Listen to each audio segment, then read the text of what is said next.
fait. Voilà. Là, tout ce que nous faisons est enregistré. Ça va rester dans nos archives. Et je vais rediffuser ça beaucoup plus tard la nuit sur Facebook. Comme ça, là, vous serez tranquille à la maison. Vous allez regarder vos interventions, tout ce que vous avez fait. Mais ça sera en différé, donc ça ne sera pas dans les directs. Mais je peux vous rassurer, hein, vous êtes tous très beaux, vous êtes trop jolis. Je vois vraiment, donc, en tout cas, tout le monde apparaît comme au ciel. Nous bénissons le Seigneur pour ça. Alléluia. Amen. Alors, comme vous le savez, soyez vraiment libres. S'il y a une question à poser, n'hésitez pas, posez-la, parce qu'on n'est pas aussi trop nombreux. Donc, tu peux vraiment intervenir, tu peux poser une question, tu peux dire quelque chose. Donc, j'ai besoin d'un culte interactif. Donc, ça veut dire une interactivité de votre part et vraiment la bienvenue. Donc, soyez vraiment là, soyez là. Donc, gloire soit rendue à Jésus-Christ. Et j'ai besoin que vous puissiez maintenir vos vidéos actifs. Alors, je ne sais pas, Da Silva, sois quand même prête avec ta Bible aussi. Alors, aujourd'hui, j'ai normalement prévu pour que nous puissions parler sur l'interprétation de rêves. L'interprétation des rêves. Donc, en lingala, parce que tout le monde là que je vois par lingala, donc, comment limola noto. Donc, l'interprétation des rêves. N'oubliez pas que quand on fait un rêve et qu'on ne sait pas l'interpréter, on est inquiet. Quand on fait un rêve et qu'on ne sait pas interpréter son rêve, on est dans les tourments. Je peux vous rassurer, c'est là. Je ne sais pas qui d'entre vous a déjà fait un rêve dont il n'a pas l'interprétation et effectivement, il était dans le tourment. Qui a déjà fait un rêve qui te dépasse, qui te dérange, qui essaie vraiment de détruire même ta journée, mais tu n'as pas l'interprétation de ces rêves-là. Moi, j'ai déjà fait des rêves comme ça. J'ai déjà fait des rêves où je vois quelque chose, mais je ne sais pas comment l'interpréter. Alors, du coup, je souffre toute la journée. Je peux même souffrir un mois parce que je ne sais pas ce que Dieu voulait me dire ou ce que ces rêves-là voulaient au fait me transmettre comme message. Donc, quand on fait un rêve et qu'on n'a pas l'interprétation du rêve, en réalité, on plonge dans les tourments. Et c'est biblique, vous allez le voir que dans la Bible, avant que je ne puisse lancer la lecture, il y eut un roi à Babylone. Ce roi a fait un rêve. Et comme il n'avait pas l'interprétation du rêve, le roi était prêt à mettre à mort tous ses collaborateurs. Il était prêt à mettre à mort ces magiciens qu'il utilisait à cette époque-là, juste parce qu'il n'avait pas l'interprétation de ses rêves. On a vu ça même aussi avec l'Égypte, avec Pharaon, qui à une époque a aussi fait un rêve. Et comme il n'avait pas l'interprétation exacte de ses rêves, il était plongé dans les tourments. Il a commencé à se poser des questions. Mais qu'est-ce qui se passe? Pourquoi je vois ci? Pourquoi je vois ça? Et ça nous arrive à tous. Lorsque nous n'avons pas l'interprétation de notre vision, d'un rêve que nous avions fait, nous souffrons sérieusement. Amen. Amen. Alors, avant d'aller dans la lecture, je vais soulever quelques points.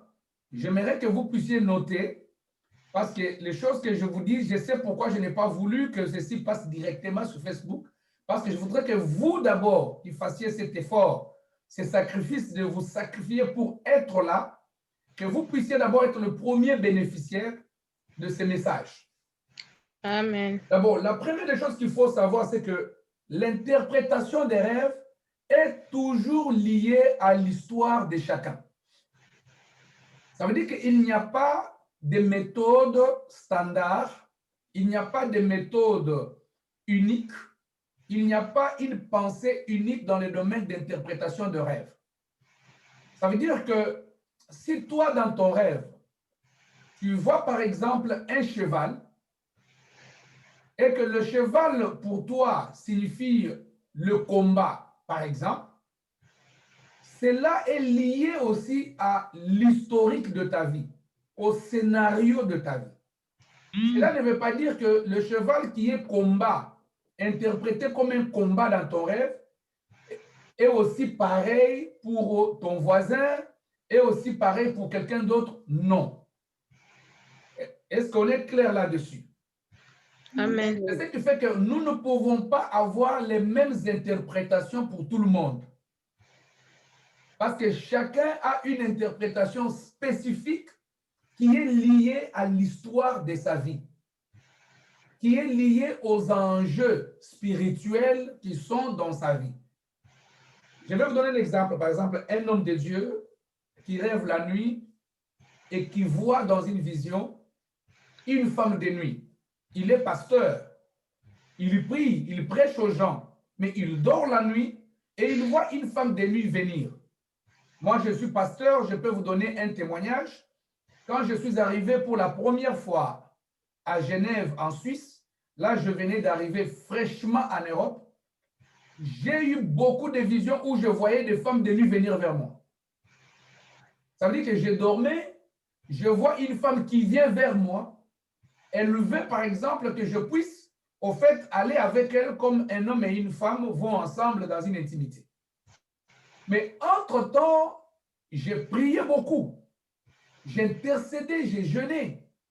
Mais ma prière, mon état de jeûne, n'a pas empêché ces rêves-là de venir. Mais quand je regarde, je me dis, mais Seigneur, pourquoi est-ce que je suis attaqué avec ça? Mais d'un côté, à cette époque-là, quand j'étais en Suisse, j'avais des problèmes de documents. Ça veut dire que j'avais un visa qui était presque à sa fin et je n'avais pas de documents.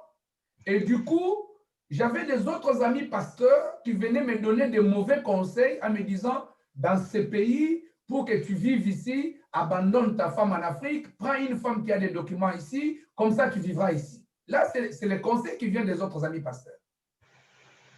Alors, vous vous imaginez maintenant que ces genres de rêves-là arrivaient parce qu'il y avait une histoire déjà dans ma vie qui me prédisposait à un souci du genre où tu te retrouves dans une situation où tu es en manque, où tu n'as pas de documents, où tu commences à te débrouiller et en même temps, il y a des conseils qui arrivent et du coup, le diable trouve la voie d'entrée. Est-ce que vous comprenez qu'au fait, les rêves que nous recevons, les choses que nous recevons sont au fait liées à nos historiques, à des situations qui se passent. Donc, une personne, par exemple, qui vient d'une famille où il y a trop des oppressions sorcellériques, cette personne-là, si elle rêve, par exemple, l'eau, la symbolique de l'eau que cette personne va rêver n'aura pas la même signification que quelqu'un qui est d'une famille où tout le monde prie, où tout le monde est uni dans la présence de Dieu. Donc, l'eau dans les rêves de celui qui vient d'une base sorcellérique et l'eau dans les rêves de celui qui vient d'une base de prière n'aura pas la même signification. N'aura pas la même signification. Donc, je voudrais déjà insister là-dessus, que nous puissions tous comprendre que le signifiant des symboles dans le rêve ne sont pas standards pour tout le monde. Ça veut dire que chacun aura son interprétation selon le Saint-Esprit et généralement liée à l'histoire de ta vie. Donc, c'est ce que je voulais que nous puissions éclaircir avant d'évoluer. Alors, j'évolue maintenant. Si tu veux travailler l'interprétation de tes rêves et tu veux être efficace, parce que, attention, quand on sait capter un rêve et qu'on sait l'interpréter, c'est un pas de géant dans les surnaturels. C'est un pas fort dans les domaines spirituels. Il n'y a pas de don d'interprétation de rêve. Je voudrais que ça soit clair. Quelqu'un va me dire, prophète, mais Joseph avait ses dons. Non. Joseph n'avait pas le don d'interpréter les rêves, mais Joseph avait la sagesse d'interpréter le rêve. Il y a la sagesse ou encore le don de discernement qui nous permet d'interpréter un rêve. Est-ce que vous avez compris? Mais dans les dons repris dans la Bible, il n'y a pas un don spécial qu'on dit don d'interpréter les rêves. Il n'y en a pas. Mais il y a les dons de sagesse, il y a les dons de discernement, et ces deux dons-là combinés nous permettent d'interpréter nos rêves. Alors, pour être efficace dans l'interprétation de rêves, il faut déjà au départ avoir la culture de toujours posséder avec soi son dictionnaire des rêves. Excusez-moi, il y a mon projecteur qui me va droit dans les yeux. Donc, avoir son dictionnaire des rêves. Pourquoi je dis dictionnaire des rêves? Dictionnaire des rêves, je ne dis pas qu'il y a un dictionnaire spécial comme Larousse pour les rêves ou bien les petits Robert pour les rêves. Non, ce n'est pas ça. Je veux dire qu'un enfant des yeux doit avoir son cahier intime des rêves. Ça veut dire que tu as un cahier vierge, mais ce cahier-là, c'est un cahier spécial où tu te dis que chaque matin, quand je me réveille, la première des choses que je veux faire, c'est de dessiner mes rêves. C'est de transcrire mes rêves dans mon dictionnaire de rêves. Souvenez-vous que lorsque Habakkuk, dans Habakkuk chapitre 2, quand Habakkuk était à son poste en train de prier, le Seigneur a parlé à Habakkuk en lui disant, Habakkuk, attention, les choses que je t'ai dites, les choses que je t'ai montrées, ce ne sont pas des fables, ce ne sont pas des discours vains, mais c'est une vision, ce sont des rêves, ce sont des songes. Alors tu dois les écrire pour qu'on puisse lire cela couramment. Ça veut dire que le Seigneur conduit Habakkuk à la culture des dictionnaires de rêves, qu'il doit apprendre à transcrire, à écrire quelque part ce qu'il a vu. Pourquoi? Parce que nous sommes des êtres humains, ne l'oubliez pas. Même si tu es rempli du Saint-Esprit, même si tu prophétises, même si tu guéris les gens, même si tu fais marcher les paralytiques, ne l'oublie jamais que tel que tu es là, tu es un être humain. L'être humain a des facultés et ces facultés peuvent varier. Un être humain a des facultés et ces facultés peuvent être combattues par les occupations, par le travail, par de charges journalières. Un être humain peut se retrouver, oui, quelque part, affaibli ou fatigué. Ça peut arriver, vous comprenez?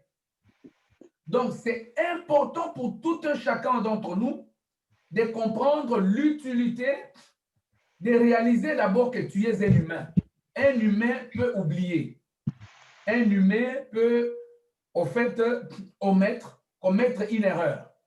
Alors, pour éviter l'oubli de tes rêves, pour éviter, au fait, que tu commettes une erreur, même dans l'explication de ces derniers, tu as besoin, quelque part, bien-aimé dans le Seigneur, d'avoir ton dictionnaire de rêves, de transcrire, d'écrire tes rêves chaque matin quand tu travailles ou encore dans la journée quand tu dormais, parce qu'il y a aussi des rêves diurnes et nocturnes. Il y a des rêves de jour. Ah ben, tu dois utiliser ton cahier des rêves et pouvoir noter les choses que tu as vues. Parce que tu peux oublier ou encore tu peux te tromper. Parce que la plus grande erreur que commettent beaucoup de gens est celle-ci. Beaucoup de personnes cherchent souvent à se rappeler de leurs rêves de manière automatique. Ça veut dire que tu vas voir la personne qui veut se rappeler de son rêve de manière automatique. Donc, se réveille le matin et dit, mais j'ai besoin de me rappeler de mon rêve. Il faut que je me rappelle à tout prix de ce que je rêvais. généralement, ça ne marche pas. Tu verras que tu vas te rappeler, mais tu vas seulement te rappeler de quelques extraits. Tu ne sauras pas te rappeler de tout ton rêve. Pourquoi? Parce qu'on ne rêve pas une seule chose souvent. Généralement, on reçoit des centaines de rêves du coup, mais entrecoupés des fois dans des morceaux. Ça veut dire que tu peux, dans une seule nuit, tu as rêvé X, tu as rêvé Y, tu as rêvé Z, et tu as rêvé A, B, C, D. Ça veut dire que tu peux, dans une seule nuit, te retrouver que tu as fait plusieurs rêves. Alors, dans ces plusieurs rêves-là, il faudrait que tu arrives surtout à te rappeler des rêves qui ont une indication surnaturelle. Parce qu'il y a des rêves qui ont des indications surnaturelles et des rêves qui sont tout simplement des rebobinages de notre paradigme. Ça veut dire des choses que nous avons emmagasinées dans notre subconscience, dans notre inconscient.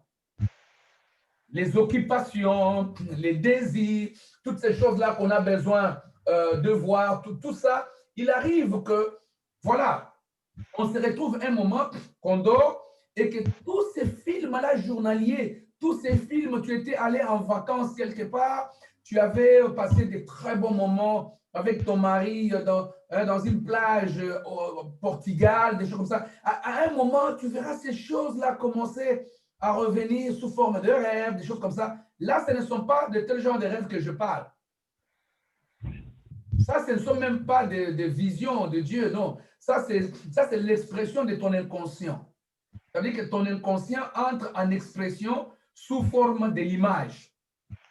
Mais ici, nous devons être capables de ne pas oublier nos rêves indicateurs d'un avenir, ou encore nos rêves qui nous avertissent d'une situation, ou encore nos rêves qui nous aident à entrer en connaissance d'une problématique, d'un sujet important. Comme à l'époque de Joseph, je l'avais dit la fois passée, Joseph, c'était vraiment important qu'il soit éclairé sur sa relation avec Marie, parce que Marie s'est retrouvée enceinte sans la sémence de Joseph. Et cela a troublé Joseph. Joseph était prêt à divorcer.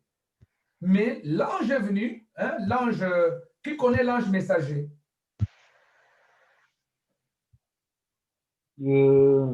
Gabriel?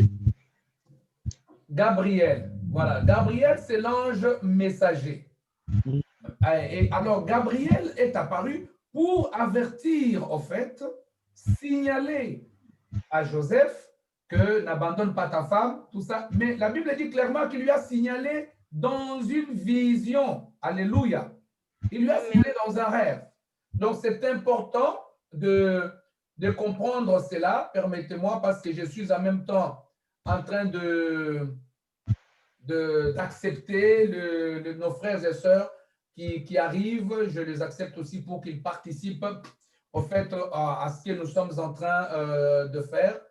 Alors, voilà, c'est ce qui explique que des fois, vous me voyez changer de position. C'est parce que je les accepte. Je veux qu'ils soient avec nous et je leur demande humblement de déclencher généralement leurs vidéos parce que nous sommes dans une salle de l'église. C'est vraiment comme dans l'église, donc vous voyez. Alors, je disais ceci, que nous avons intérêt à enregistrer dans notre cahier intime des rêves, dans notre cahier, dans notre dictionnaire des rêves, tout ce que nous voyons. Parce que cela peut servir aujourd'hui, ça peut servir demain, comme ça peut servir après-demain. Alléluia. Amen. Donc, cela est possible. Je dis bien, ça peut te servir aujourd'hui, ça peut servir demain. Imagine-toi que quand Dieu parle à Habakkuk en lui disant, ce que je te dis, Habakkuk, est une vision, écris la vision, qu'on la lise couramment. Ça veut dire que quand Habakkuk devait, par exemple, parler avec un serviteur de Dieu, ou bien parler avec sa femme ou son mari, Habakkuk n'était pas là en train de faire l'effort de se rappeler de son rêve. Non, Habakkuk était appelé à lire son rêve, qu'il avait déjà écrit sur un papier. Donc, c'est important que chacun d'entre nous arrive vraiment néanmoins à écrire son rêve. Si tu ne sais pas écrire, achète toi-même un dictaphone quand tu fais un rêve et puis par la suite, tu vas utiliser ton rêve, tu vas raconter ton rêve dans un dictaphone, comme ça, au moins ton rêve reste conservé quelque part. Est-ce qu'on est d'accord par rapport à ça? Amen. Alléluia. Amen. Mais c'est comme ça que certains se sont rendus compte qu'ils sont prophètes. C'est comme ça que certains se sont rendus compte que Dieu ne parle. C'est comme ça que certains se sont rendus compte qu'ils ont une capacité prémonitoire très élevée, mais qui n'est pas la prémonition du monde, mais qui est au fait le don de la prophétie. Parce que, attention, nous devons être sérieux. Les seigneurs parlent souvent à l'homme dans des rêves. Vous savez pourquoi? Parce que généralement, quand nous sommes debout, réveillés, tous nos sentiments fonctionnent. Regarde quand tu es en bonne santé, quand tu as bien mangé, quand tu as déjà pris une tasse de café. Tu sais que tu es même capable de gifler quelqu'un, tellement que tu es courageux. Tellement que le corps fonctionne, les sensations sont là. Il suffit qu'on te mette devant une chose comme ça, directement, tu sautes dessus, parce que le corps est fort. Alors, des fois, quand notre corps est tellement fort, le Seigneur a des fois difficulté de nous transmettre les choses sensibles. Pourquoi? Parce que nous avons le corps tellement actif. C'est ainsi que vous verrez que la Bible dit que les désirs du corps sont contraires aux désirs de l'esprit. Ça veut dire que ce que le corps désire, ce que le corps veut faire, ce que le corps veut manger, ce que le corps veut exécuter, c'est souvent contraire au désir du Seigneur. Alors que quand nous allons dormir, le sommeil, c'est un état voisin de la mort. Est-ce que vous avez compris ça? Amen. Le sommeil, c'est un état voisin de la mort. Ça veut dire que celui qui va dormir n'est pas très éloigné de celui qui est mort. Pourquoi? Parce qu'en allant dormir, on s'oublie. Il y a des gens, quand ils dorment la nuit, ils font pipi au lit. Même des adultes, moi j'en connais. Je connais des gens, il est adulte, mais ce n'est pas qu'il a fait exprès. Il est en train de faire un rêve, il est en train de se promener avec des amis, ils arrivent quelque part, ils se disent, bon, maintenant nous allons nous soulager un peu. Dès qu'il commence à se soulager, c'était dans son lit. Ah oui, ça arrive. C'est des choses qui arrivent. Donc, toi, ça ne t'a jamais arrivé, hein? Si, Ah oui, ça arrive. Il y a beaucoup de gens ici. Ça peut arriver. Ce n'est pas un tabou. Tu es là, tu te promènes, vous parlez avec des gens, vous allez dans un cinéma, tout ça dans les rêves. Et puis, du coup, tu dis aux amis, ah, les amis, je vais aller un peu me soulager. Dès que tu pars, c'était dans ton lit que tu l'as fait. Hein? Et puis, vous-même, vous connaissez comment ça se passe. Hein? Tu organises, tu couvres, hein, tout ça. Toi-même, tu sais comment tu organises ton lit. Alléluia. Amen. Mais ça devient dangereux lorsque ça se répète plusieurs fois. Amen. Lorsque ça devient tout le temps. C'est pour vous dire, ici, j'ouvre une parenthèse. On reconnaît qu'un caractère devient un caractère démoniaque lorsque ce caractère-là a une fréquence élevée de reproduction. Est-ce que vous avez compris? Amen. Ça veut dire que si, par exemple, tu remarques que, je donne seulement cet exemple que j'avais commencé, bon, permettez-moi, c'est un exemple un tout petit peu un peu sale, mais bon, voilà. Donc, si tu as fait pipi une seule fois, après 3 mois, ce n'est pas grave. Il ne faut pas commencer à dire, je suis sorcier, on m'a attaqué par les sorciers, voilà pourquoi. Non, il y a des fois des personnes qui souffrent on appelle ça comment? Incontinence. Incontinence, aidez-moi. Donc, il y a des gens qui souffrent d'incontinence. Ça peut arriver une fois. C'est arrivé, oui. Mais cela ne veut pas dire que c'est tout le temps que ça doit arriver. Si c'est une fois après 3 mois, ou bien ça t'est arrivé une fois dans une année, ou dans 6 mois, ce n'est pas grave. Il ne faut pas installer dans ta tête le diable qui n'existe pas. Ne cherche pas à installer le drapeau de Satan en toi alors que Satan n'y est pas. Il faut seulement regarder la fréquence. C'est comme quelqu'un qui va qui, dans leur maison, il va dans la marmite de sa maman, il prend un morceau de viande. Qui n'a pas fait ça? Tous ici, on a fait ça, n'est-ce pas? Oui. Est-ce que c'est pour autant que nous sommes des voleurs? Est-ce que c'est Non. pour autant que nous sommes des bandits? Non. Tout le Non. monde a au moins dans la maison familiale hein, profité, soit dans l'assiette de son frère, pendant que son frère est distrait, il a pris son hamburger, il a coupé un petit morceau, il a pris le jus qui n'était pas à lui, ainsi de suite. Mais cela ne fait pas de toi un voleur. Mais à partir de quel moment tu deviens voleur? C'est lorsque la fréquence, vous comprenez? C'est lorsque la fréquence de l'acte devient prononcée, devient importante. À ce moment-là, bien aimé, il y a risque maintenant, parce que là, on peut dire que l'esprit de vol s'est installé. Donc, un esprit s'installe avec le temps. Un esprit s'installe avec la répétition. Il y a des gens qui n'avaient pas de démons, mais parce qu'on lui disait, attention, sois obéissant, écoute un peu, sois compréhensif, mais tellement que la personne est têtue. Alors, à cause d'être tout le temps têtu, les démons de la têtutesse viennent s'installer. Ça veut dire que la répétition d'un comportement peut devenir une invitation à l'esprit du comportement. Et l'esprit de ce comportement qui est certainement un petit démon qui vient et qui s'installe. C'est la même chose. La répétition d'un rêve, un rêve qui se répète à plusieurs fois, peut donner naissance maintenant exactement à l'esprit diabolique qui est lié à de telles sortes de rêves et qui vient et qui s'installe. Donc, pour toi, possibilité de comprendre que quelque part, tu es combattu et qu'il y a des problèmes sérieux dans ta vie, regarde la fréquence de ces rêves-là dans ta vie. Est-ce que ces rêves se répètent 2 fois? Ça se répète 3 fois? Est-ce que ces rêves se répètent plusieurs fois? Mais si tu vois qu'un rêve se répète plus de 2 fois, n'hésite plus, ne cherche plus gauche-droite, sache qu'il y a un démon derrière ces rêves. Si ce n'est pas un démon, sache que c'est un message profond de l'Éternel. Donc, j'espère pour tout un chacun d'entre nous que c'est clair jusqu'à ce niveau-là. Vous avez compris que vos rêves sont liés souvent à des histoires de la vie. Vous avez compris que Dieu veut que nous puissions écrire nos rêves pour pouvoir les interpréter. Vous avez compris qu'il faut que chacun ait son dictionnaire de rêves. Ça veut dire un cahier intime où il sera écrit les rêves qu'il voit. Écoutez, bien-aimés, c'est toujours important que quand tu te réveilles le matin ou après avoir fait un rêve, réveille-toi directement et revisite le rêve. Je dis bien revisiter.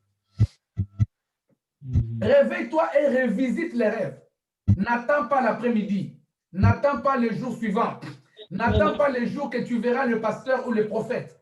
N'attends pas le jour que le prophète va être disponible au téléphone. Non.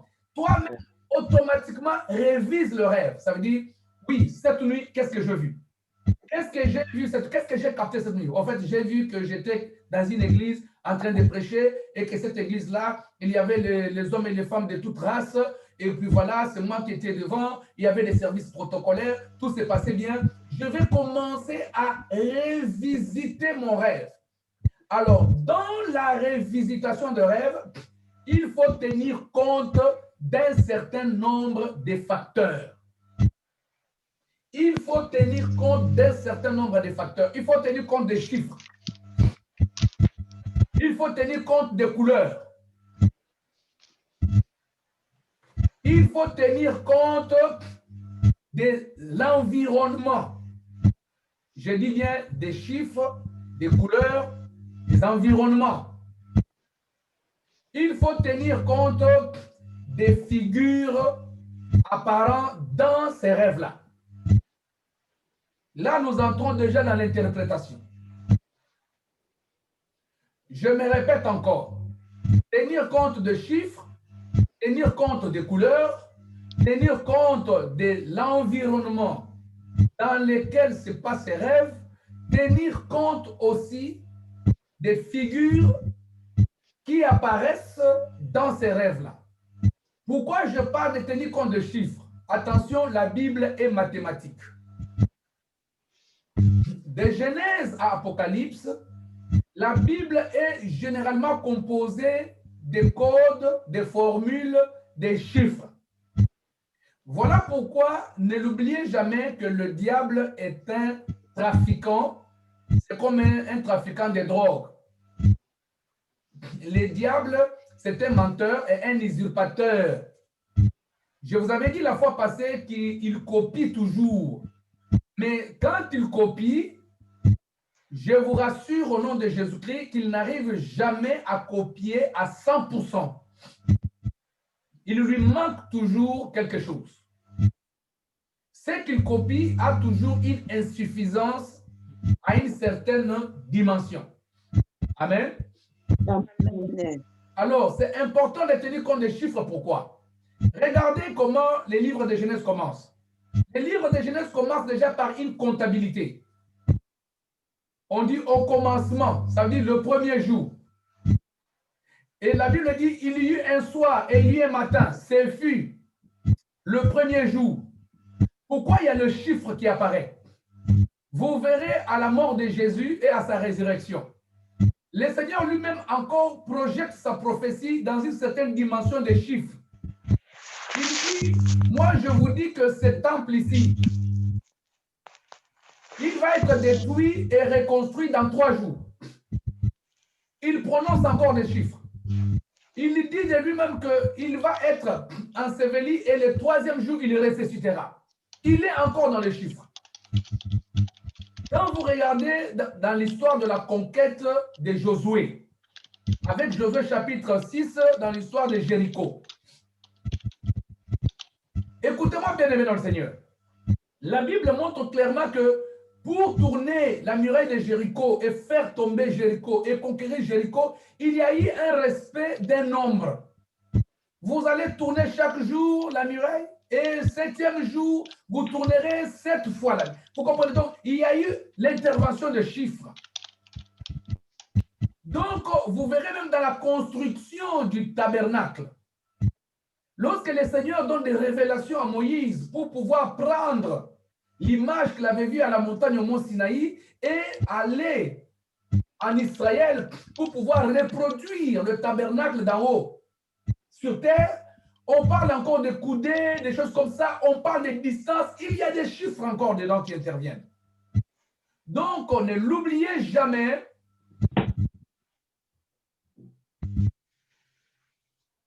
Ah bon, les interférences qui viennent en arrière-plan, je pense qu'il y a certainement quelqu'un qui a son micro actif et qui bouge souvent les choses, et c'est ce qui fait ça, mais ce n'est pas grave, arrivez quand même à me saisir. Ah, donc, je disais que c'est très important, bien aimé, de comprendre que les phénomènes chiffres, c'est un phénomène vraiment important auquel il faut tenir compte. Parce que les chiffres peuvent être révélateurs. Alléluia. Amen. Les chiffres peuvent être révélateurs. Ce n'est pas en vain que tu es dans un appartement qui a 3 fenêtres. Ce n'est pas en vain que tu es dans une maison qui a 2 portes d'entrée. Ce n'est pas en vain que chez toi, les lampes qui sont dans ton plafond sont au nombre de 5, les lampes qui sont dans ta chambre sont au nombre de 5, ainsi de suite. Vous comprendrez que c'est lui qui maîtrise l'interprétation de rêve. En tenant compte de chiffres qui sont dans le rêve, peut s'approcher du message réel qui est caché dans le rêve. Très important. Ce n'est pas en vain que tu es venu dans le monde cadet. Pourquoi tu es le cadet? Pourquoi tu es la cadette? Pourquoi tu es l'aîné de la famille? Qu'est-ce qui arrive souvent aux aînés de la famille? Il faut savoir pourquoi tu es le chiffre 1 chez ton père et chez ta mère. Pourquoi c'est toi le premier? Pourquoi c'est toi le champion qui est sorti le premier? Et n'oublie pas que le premier sont souvent réclamés en sacrifice. Est-ce que vous me comprenez? Amen. Le premier sont souvent réclamés en sacrifice. Raison pour laquelle si vous allez dans beaucoup de familles, vous trouverez que les aînés de famille sont souvent bêtes. Pas bêtes, pas parce qu'ils sont bêtes, non. Parce qu'ils sont combattus. On les combat sérieusement parce qu'il est l'aîné. Est-ce que vous me comprenez? Regardez déjà même dans la famille de qui? Dans la famille de Rebecca et de Jacob. Non, c'est Rebecca et Isaac. Jacob, c'est avec Rachel et... faut me corriger si j'ai dit quelque chose. Vous comprenez? Il faut me corriger. Donc, dans la famille de Rebecca et Isaac. Mais dans cette famille, il y a eu des jumeaux. Mais l'un des jumeaux qui était le premier, le numéro 1, qui a vu le soleil avant l'autre, qu'est-ce qui s'est passé? On l'a détrôné. Alors, il faut savoir que quand tu es premier, tu es fils aîné, tu es déjà potentiellement réclamé par Satan. Parce que tous ceux qui sont le premier sont demandés. On les demande, on les réclame. Il y a certaines personnes pour devenir riches. Lorsqu'ils vont dans le monde occulte, ils vont chez les occultistes, on les réclame d'abord leur fils aîné. On les réclame leur fille aînée. Voilà pourquoi même les aînés ont du mal à stabiliser leur vie. Pourquoi? Parce que quand ils ont l'argent, quand ils ont un peu du travail, leur argent et leur travail doivent aller chez les petits frères et chez les petites sœurs. Mais le jour que les petites sœurs et les petits frères ont l'argent, ils ne s'occuperont même pas de l'aîné. Ils vont dire, lui, c'est fini. Vous comprenez? Donc, il faut faire très attention quand tu es aîné de la famille. Tu es le chiffre 1. Il faut comprendre tous les mystères qu'il y a autour de chiffre 1. Le chiffre 1, c'est aussi un chiffre des leaders. Mais attention, un leader, c'est un responsable. Mais attention, c'est celui aussi qui va payer le prix fort. Est-ce qu'on est d'accord? Amen. Est-ce que vous êtes là? Amen. On est là. Gloire soit rendue à Jésus-Christ. Amen. Dans vos visions et dans vos rêves, tenez compte de des chiffres qui apparaissent. Pourquoi est-ce que quand tu dormais, tu as vu 3 chevals? Pourquoi est-ce que quand tu dormais, tu as vu, par exemple, vous étiez autour d'une table, mais vous étiez au nombre de 6? Pourquoi est-ce que quand tu dormais, tu as vu... Donc, ça veut dire que quand tu révisites, tu revois le vision que tu as fait, tiens compte des nombres qui sont composés dans ton rêve, tu peux facilement détecter le mal. Imagine-toi que tu rêves que tu es dans un appartement où tout ce qu'il y a dedans ne porte que le chiffre 6. Il y a 6 carreaux à l'entrée, il y a 6 fenêtres, il y a 6 lampes, il y a 6, il y a cette boucle de ceinture-là qui est composée de 6 pièces. Il y a toujours le 6 qui te poursuit dans tout ce que tu es. Attention, lorsque tu remarques ça, sache que peut-être il y a un message qui est derrière, parce que le chiffre 6, il est connu dans la Bible, que c'est le chiffre de la bête, c'est le chiffre des combats, c'est le chiffre des problèmes. Alors, pourquoi est-ce que le composant de ton rêve est généralement lié à 6? Donc, toutes ces choses-là, il faut le maîtriser. Donc, quand tu m'appelles, tu dis, prophète, je fais un rêve, s'il te plaît, j'aimerais déjà te dire en avance, révisite ton rêve et dis-moi déjà quels sont les chiffres qui sont composés dans ton rêve. Très important. Amen. À part le chiffre, je vous ai dit ceci, qu'il faut tenir compte des couleurs. Bien-aimés, vous devez comprendre que les couleurs jouent un rôle. À chaque fois dans la Bible, il nous est dit que le Seigneur avait sa robe blanche. Pourquoi on lit la couleur blanche à la sainteté? Pourquoi on lit la couleur blanche à la gloire? Pourquoi on lit la couleur blanche au ciel, à l'élévation? C'est parce que dans la Bible est la Bible est multicolore. La Bible est en couleur. La Bible n'est pas en noir et blanc. La Bible est en couleur. On nous parle de sa robe qui est sans tache. On nous parle de sa robe qui est blanche. Donc, ça veut dire que ici, les couleurs sont aussi dépendantes de l'histoire de votre vie. Ça ne veut pas dire que parce que tu as rêvé que tu es en robe très blanche que ça veut dire que tu es sainte. Non. Mais peut-être que tu peux voir la robe blanche, mais ça montre que bientôt tu vas mourir. Voilà pourquoi j'insiste sur le fait qu'il faut tenir compte des antécédents, tenir compte de votre présence, tenir compte des enjeux qu'il y a autour de vous pour pouvoir interpréter en bien votre rêve. Alléluia. Amen. C'est important de le comprendre ainsi. Vos rêves ont des couleurs. Quelqu'un peut se poser la question, mais pourquoi est-ce que chaque fois quand je dors, je ne rêve que du rouge? Je rêve un sang rouge, je me rêve avec des vêtements rouges, je me rêve que je suis dans une maison avec une moquette rouge. Donc c'est comme si tout ce qui se passe autour de moi, tout ce qui est en train de se dérouler est souvent en rouge. Qu'est-ce qui se passe? N'oubliez pas que le rouge a été généralement identifié comme étant une couleur liée soit au sacrifice, soit à une souffrance atroce, soit à quelque chose comme ça. Il faut savoir interpréter pourquoi dans mon rêve, il y a du rouge qui apparaît. Pourquoi dans mon rêve, il y a du rouge qui s'impose. Pourquoi dans mon rêve, il y a généralement, je vois des hommes rouges. Est-ce que les hommes rouges existent? Oui, on peut dire des Indiens, comme on veut. Mais pourquoi est-ce que je suis plus dans une répétition de rêve avec une visualisation en rouge? Alléluia. C'est important, bien aimé dans le Seigneur, de comprendre ça, que c'est important de souvent savoir détecter les couleurs qui sont en répétition dans vos rêves. Parce que chaque répétition de couleurs peut être significative, peut, au fait, en réalité, dire quelque chose. Il y a des gens qui rêvent la composition des couleurs. Vous savez que nous avons ce qu'on appelle l'arc-en-ciel. Qui connaît l'arc-en-ciel?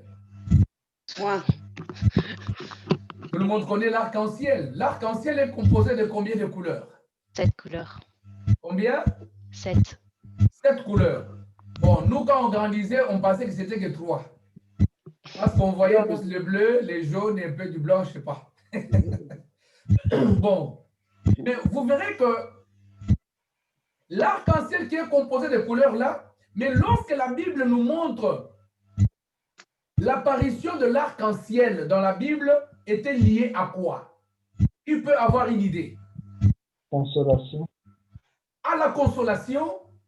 C'était la promesse que Dieu n'allait plus faire un déluge pour étendre à la race humaine. À quoi d'autre? Donc, je peux vraiment conclure que les deux réponses comblent le tout.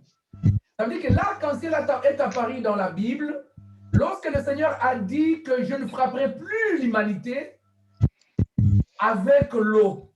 C'était à l'époque de Noé. Et puis, du coup, il a dit à chaque fois, quand il y aura menace en ce sens, il y aura apparition de l'arc-en-ciel pour nous rappeler que le Seigneur nous sauve encore. Le Seigneur nous console. Le Seigneur tient à son alliance. Il tient à sa promesse.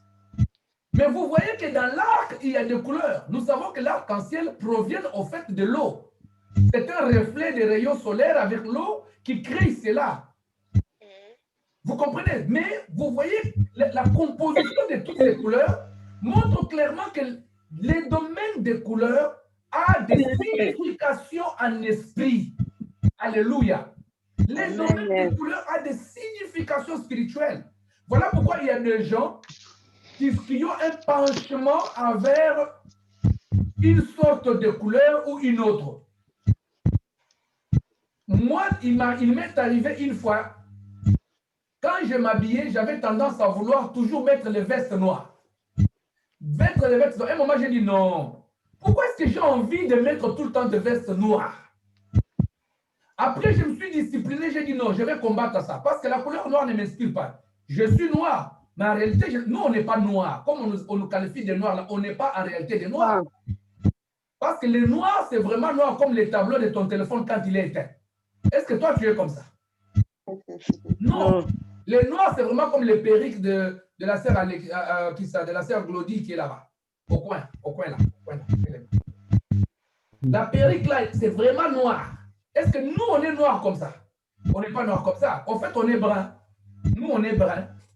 Un peu proche encore des blancs. On peut les dire comme ça. Un peu proche de frère Jonathan. Un peu. Mais on est brun. Alléluia. Mais la couleur noire, dans son sens profond, est une couleur qui signifie généralement quelque chose de brut. Parce que les gens pensent des fois que la couleur noire signifie que les diables. Non, la couleur noire, c'est la couleur d'origine. C'est la couleur qui a produit toutes les autres couleurs. Alors du coup, quand tu rêves souvent du noir, peut-être que ton don est encore dans l'état brut. Peut-être que ton savoir est encore dans l'état brut. Peut-être que ce que tu dois devenir est encore dans l'état brut. Il faut que cela soit je peux dire, soit raffiné. Est-ce que vous me comprenez? Amen. Donc, enlevez dans vos têtes que quand on voit que du noir, c'est l'enfer. Non. Ça, c'est peut-être aussi une idéologie venant de nos amis dans les pays dans lesquels nous vivons, certains d'entre nous, donc qui peuvent nous incurgiter aussi cette notion que du noir égale à enfer. Non, du noir, ce n'est pas enfer.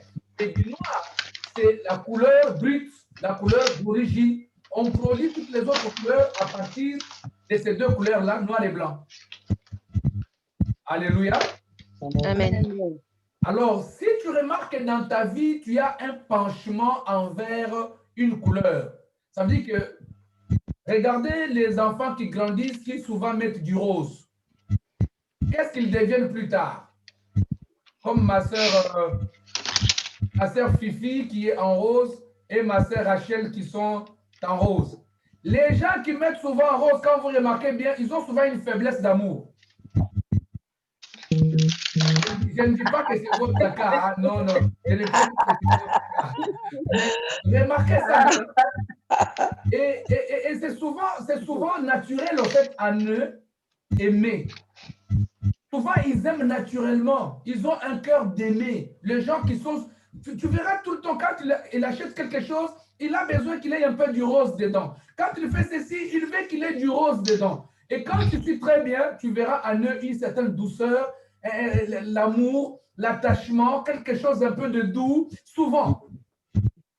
Ça veut dire que les couleurs peuvent avoir leur portée même dans nos comportements. Regardez les gens qui mettent trop du noir. Si vous les suivez bien, ce sont des gens aussi qui pètent le plomb facilement. Vous verrez qu'ils ont des colères, des fureurs. Quand ils se fâchent vraiment. Mais je ne dis pas que c'est standard comme ça pour tout le monde. Hein? Non. Je ne dis pas ça. N'oubliez jamais le commencement du message où je vous ai dit que toutes ces choses ici dépendent de l'historique de la vie de chacun, de comment tu as vécu, de ce qui se passe autour de toi. Tout ça dépend de ça. Alléluia. Amen.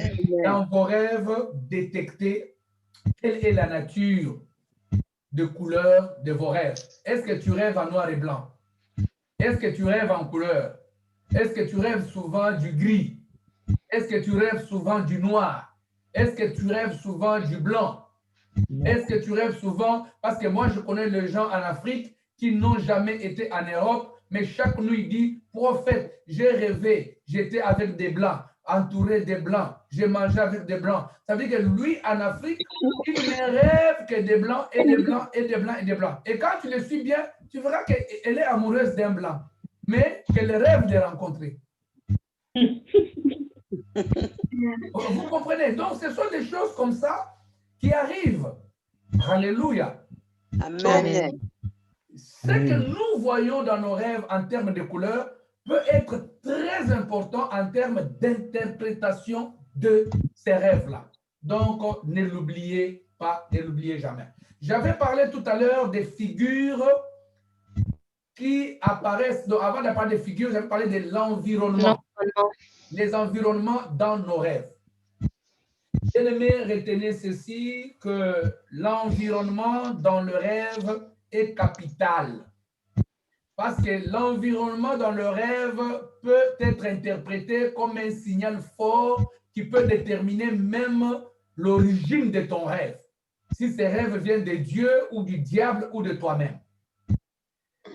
Si dans ta vie, tu as l'habitude de rêver les endroits où tu n'as jamais été, si dans ta vie, tu as l'habitude de rêver les endroits où tu n'as jamais allé, tu n'es jamais allé, il n'y a que deux possibilités, bien-aimés dans le Seigneur.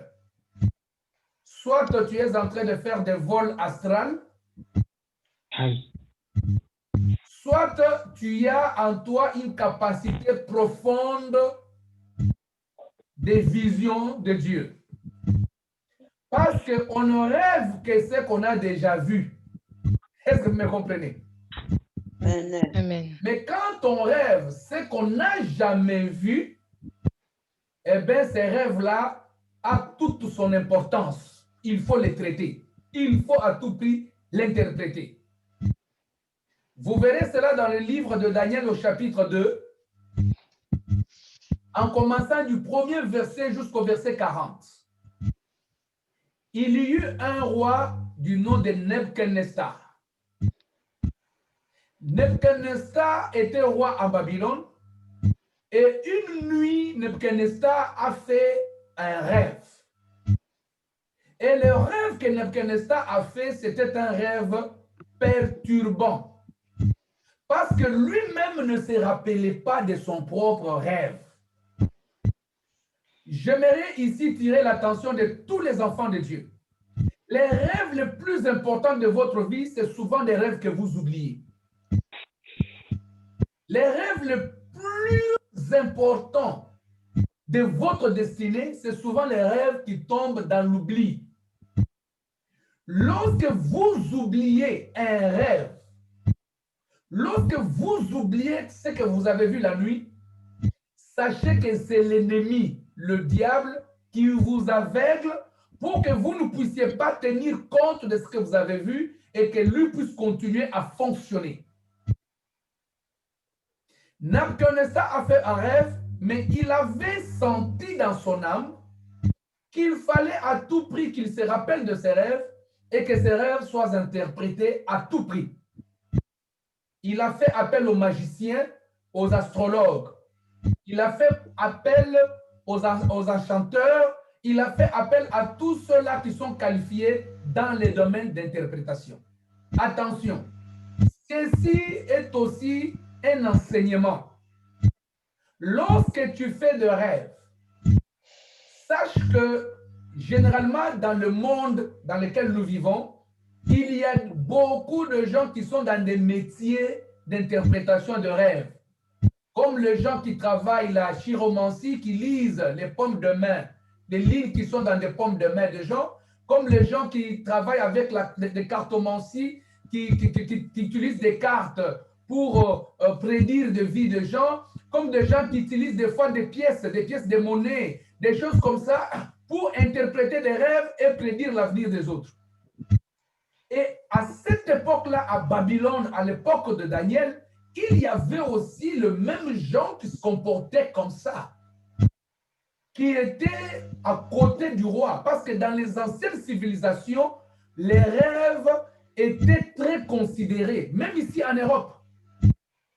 Si vous regardez dans des histoires, même dans des documentaires, vous verrez que dans des époques anciennes, les rêves avaient une place importante dans la société. Il y avait des familles qui pouvaient être brûlées parce qu'on les a rêvés qu'ils étaient sorciers en Europe. Et après, on les brûlait juste à cause des rêves. Donc, les civilisations anciennes étaient trop sensibles, même dans le domaine des enquêtes. La police travaillait avec des gens qui interprétaient des rêves. La police travaillait avec des gens qui avaient des dons, des dons prémonitoires. Ça veut dire que dans l'ancienne époque, la science de la détection, ou pour voir les détectives privés, des choses comme ça, ce n'était pas comme ça. On tenait compte des visions des gens, des rêves des gens et des choses comme ça, même pour condamner certaines personnes. Donc, à cette époque-là, Nabuchodonosor, dans cette civilisation-là babylonienne, vous comprendrez que le roi a fait un rêve et n'a pas supporté que ces rêves-là n'aient pas son interprétation parce qu'il va devoir prendre des décisions, mais il faut que ces décisions-là tiennent compte de son rêve. Il a appelé les magiciens et les magiciens n'ont pas pu et il a ordonné qu'on les tue. Est-ce que vous comprenez? Un rêve non interprété allait causer la mort de beaucoup de gens. Lisez ça quand vous regardez dans Daniel chapitre 2, vous verrez, premier verset jusqu'au verset 40. C'est trop long. C'est presque tous les chapitres. Donc, un rêve non interprété a failli faire couler le sang dans une nation. C'est pour vous dire que quand tu fais le rêve et que ce rêve-là n'a pas d'interprétation, tu ne sais pas ce qui peut se passer. Tu ne sais pas ce qui peut se dérouler. Si à l'époque de Nabuchodonosor, lui a voulu prendre une sentence pour faire tuer des centaines, des dizaines de personnes à cause d'un rêve non interprété et non expliqué, à combien plus fort aujourd'hui en esprit, lorsque tu ne te rappelles pas de ton rêve, ni tu n'as pas son explication, les conséquences qui peuvent en découler. Attention, bien-aimés, il faut interpréter vos rêves, il faut savoir connaître ce que Dieu t'a dit, ce que tu as vu, ce que cela veut dire, pour que tu te positionnes spirituellement. Amen. Mais à l'époque de Daniel, je bénis le Seigneur parce que là où tout est limité, là où tout est bloqué, là où tout ne marche pas, là où il y a des choses qui ne fonctionnent pas, il y a toujours une exception. À Babylone, il y a eu un homme puissant qu'on appelle Daniel de Babylone. Daniel. Daniel était un prophète. Daniel a appris que bientôt on va tuer les gens à cause d'un rêve non dit et non expliqué. Et Daniel est allé voir le roi pour proposer en disant, roi, permets-moi au moins de prier. J'aime beaucoup ce que Daniel a demandé au roi. Daniel n'est pas arrivé en disant, roi, je suis venu t'interpréter les rêves. Attends, dites-moi ton rêve. Non, il a dit, donne-moi le temps. Il a demandé un temps. Et quand il a demandé ce temps, il est retourné dans sa famille, il a expliqué aux autres, Shadrach, Meshach et Abednego, il leur a expliqué, ceux qui étaient ses amis, il leur a dit, écoutez, le roi a fait un rêve, intercédons, il dit, prions, implorons le Seigneur, que le Seigneur nous révèle. On n'interprète pas le rêve par expérience. On n'interprète pas le rêve parce qu'on a habitude d'interpréter les rêves. Mais on interprète le rêve après avoir demandé un temps et après avoir imploré Dieu. Ça veut dire que vous avez besoin d'un temps de prière, un temps d'intercession avant d'interpréter. Voilà pourquoi généralement, quand vous me parlez de vos rêves, je vous ai toujours dit au téléphone, qu'on reparle de ça soit le soir, ou encore je te dis, rappelle-moi demain. En fait, quand je dis ça, ce n'est pas que je ne suis pas disponible et que je ne suis pas prêt à te parler. Mais quand je dis ça, en fait, en réalité, je demande un temps.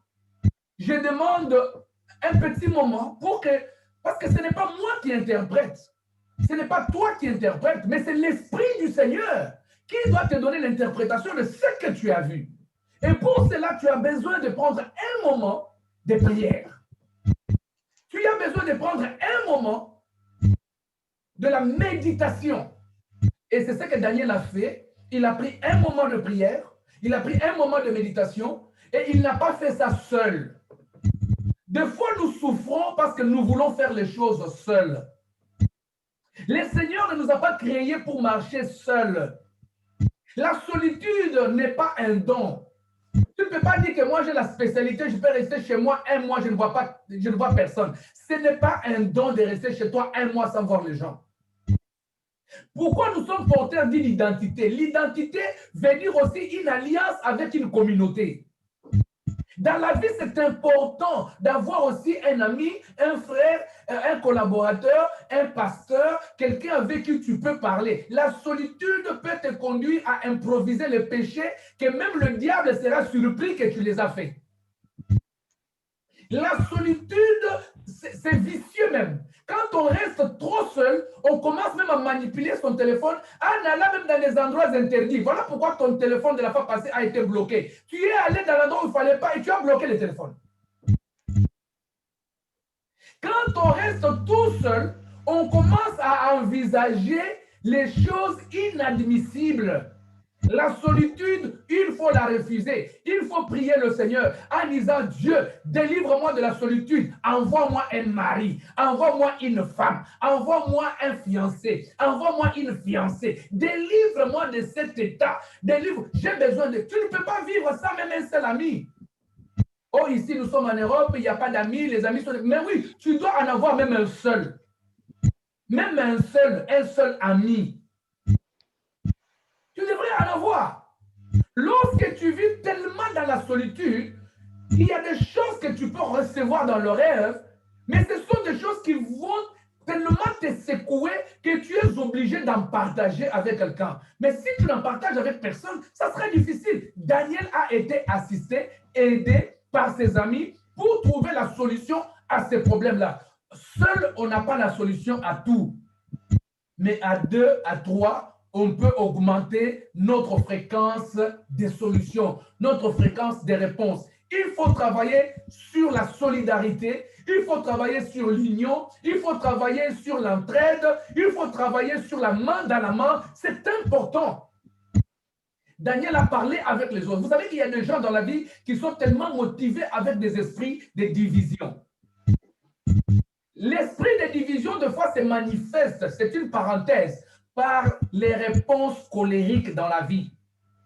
Lorsque tu remarques que ton frère ou ta sœur t'a fait quelque chose de pas bien, réprimande-le, parle-lui ouvertement. Mais quand toi aussi on te parle, toi qui as blessé l'autre, toi qui as péché, toi qui as transgressé la vie de l'autre, apprends à avoir une réponse douce. La Bible dit, c'est ça dans le Proverbe, une réponse douce calme la colère. Mais toi, tu sais que tu es fautif, on te demande juste quelque chose et puis tu te fâches encore davantage. Automatiquement, tu es animé par l'esprit de division. Parce qu'un esprit de division ne donne jamais une réponse douce.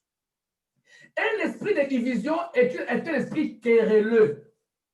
Voilà pourquoi il y a des femmes dans leur maison, des hommes dans leur maison. Il suffit d'un petit problème, un verre d'eau. Chérie, donne-moi un verre d'eau. Elle réplique, mais tu as 2 jambes, non? Lève-toi, va prendre ton verre d'eau. Ah, ma chérie, mais tu es à côté du lavabo, amène-moi un verre d'eau. Mais tout le temps, c'est comme ça, tu m'envoies, lève-toi, toi seul, va prendre un verre d'eau. Et l'autre aussi, en représailles, il envoie une parole, l'autre renvoie la parole, l'autre envoie une parole. Le verre d'eau, à la fin, n'est plus un verre d'eau qu'on va boire, ça devient maintenant une arme. Il prend ce verre d'eau, il balance sur la tête de l'autre. Est-ce que vous vous rendez compte? Donc, nous devons être prudents. Nous devons être très, très prudents. Nous devons développer la patience. Nous devons développer la douceur dans des réponses, la douceur dans toutes choses que nous sommes en train d'entreprendre. C'est l'unique voie, l'unique moyen, bien-aimé dans le Seigneur, de ne pas permettre à l'ennemi de nous faire du mal. Daniel est allé voir les autres et leur a transmis le message. Ils ont intercédé, ils ont prié, ils ont demandé au Seigneur de se manifester. Et Dieu s'est manifesté. Daniel a lui-même fait le même rêve que le roi. Est-ce que vous me comprenez? Ça veut dire que le Seigneur a répété la vision du roi à Daniel. Donc, quand on fait une vision qu'on n'arrive pas à expliquer, quand on fait un rêve qu'on n'arrive pas à expliquer, alors bien aimé le Seigneur demande à Dieu de répéter cela. Demande au Seigneur de recommencer cela. Demande au Seigneur de refaire cela.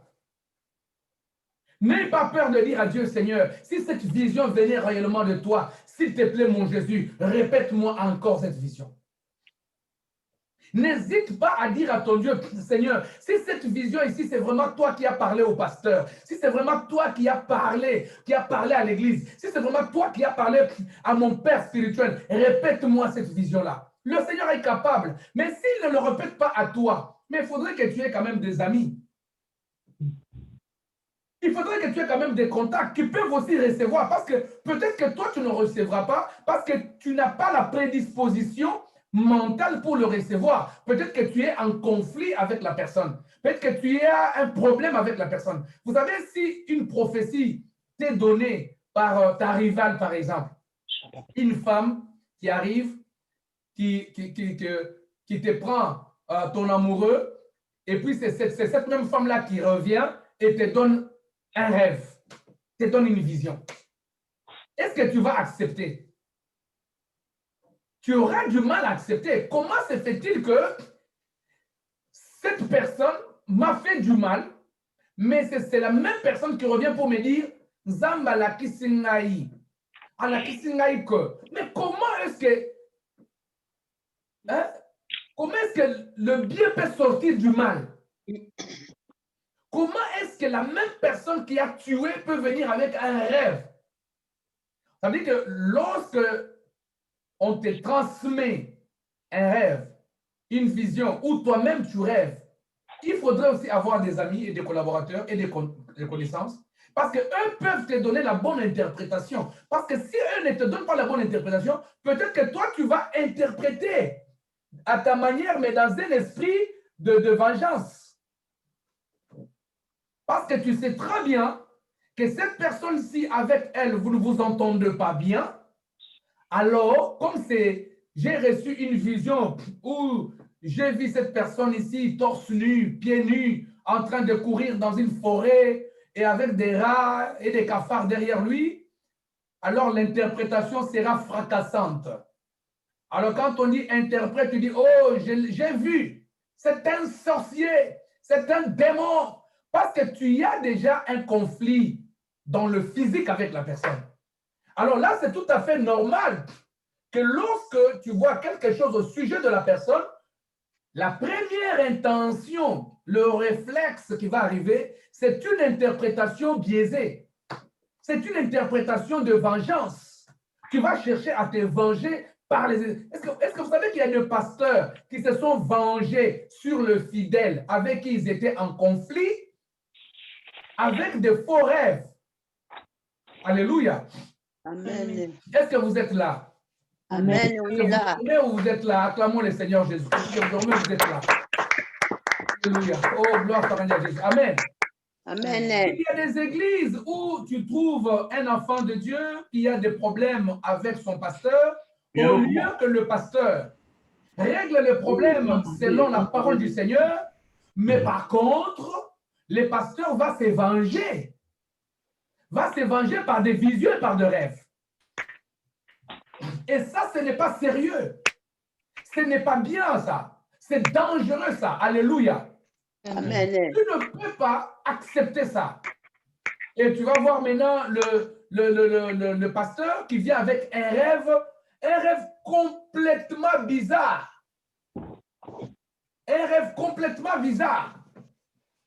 Il vient par exemple avec un rêve, il te dit, ah, ma soeur, j'ai vu dans une vision qu'il y avait une grosse brique qui venait de très haut et qui t'écrasait bas. Et cette brique-là t'a écrasé, tu étais à l'église, toujours à l'endroit où tu t'assis là, et la brique t'a écrasé.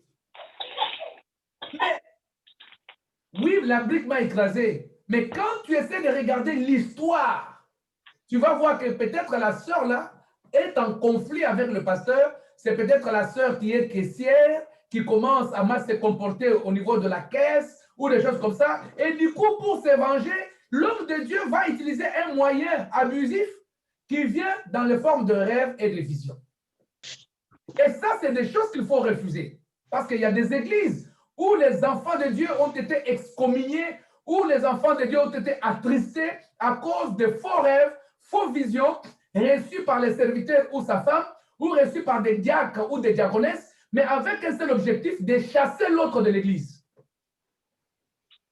Il y a des gens qu'on a attrapés sorciers juste parce qu'on veut les liquider, juste parce qu'on n'a pas besoin de sa tête dans l'assemblée.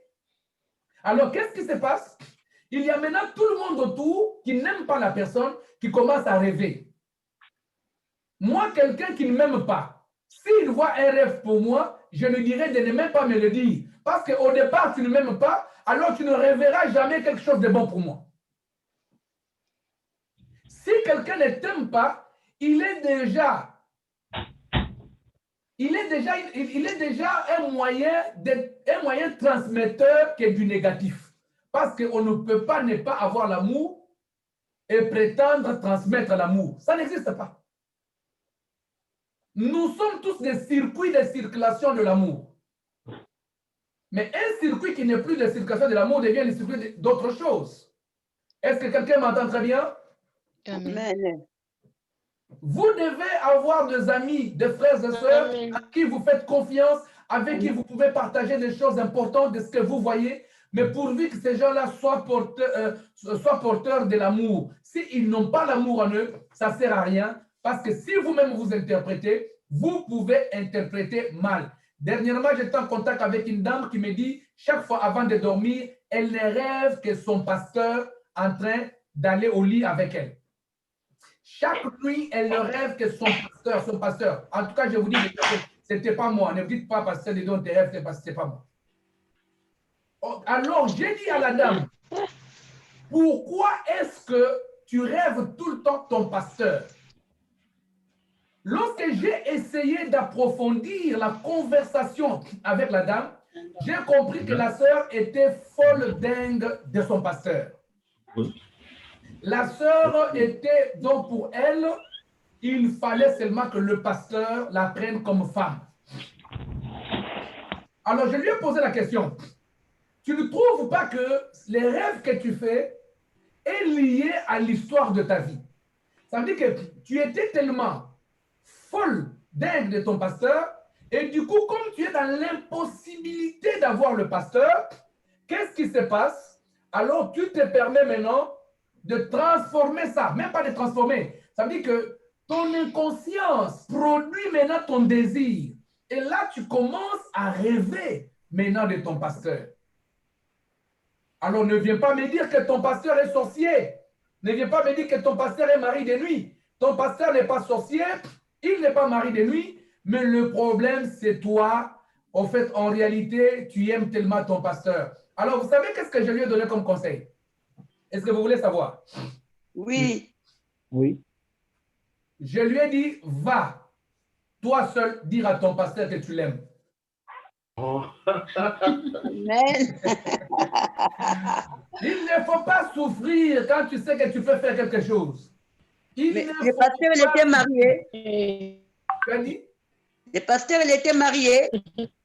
Oui, oui, le pasteur est marié. Je ne vais pas donner trop d'indices parce que c'est toujours une situation qui est dans la ville.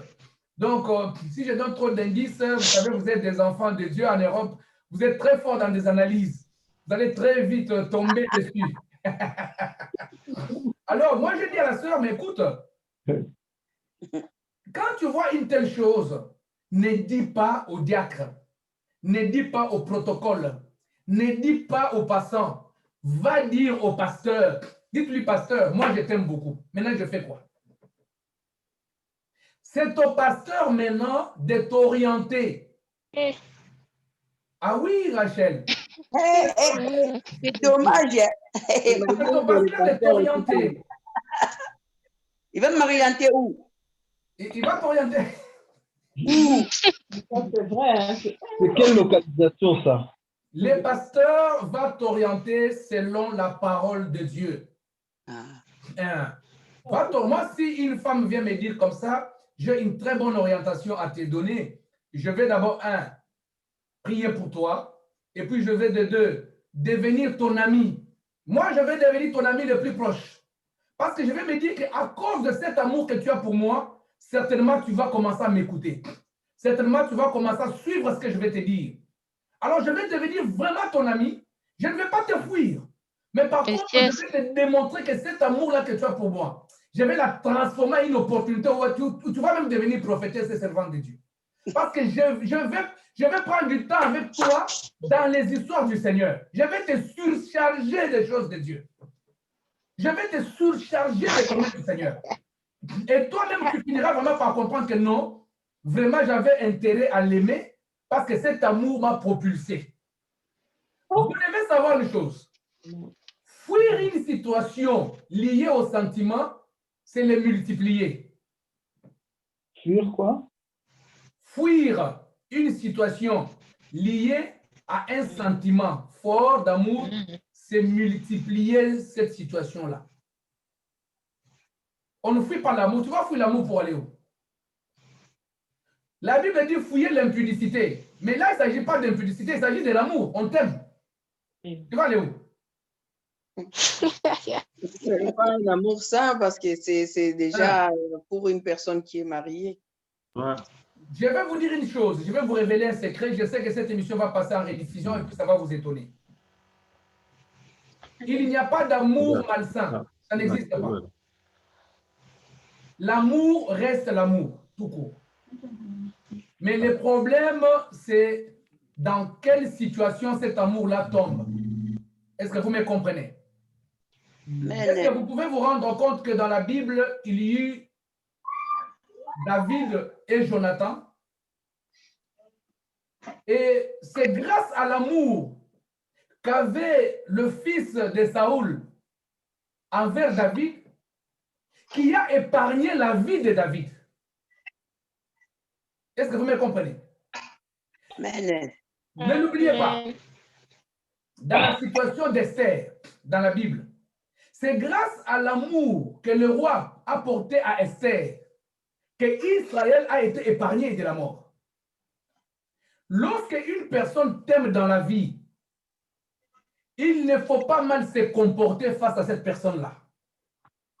Il y a une différence entre une personne qui te désire et une personne qui t'aime.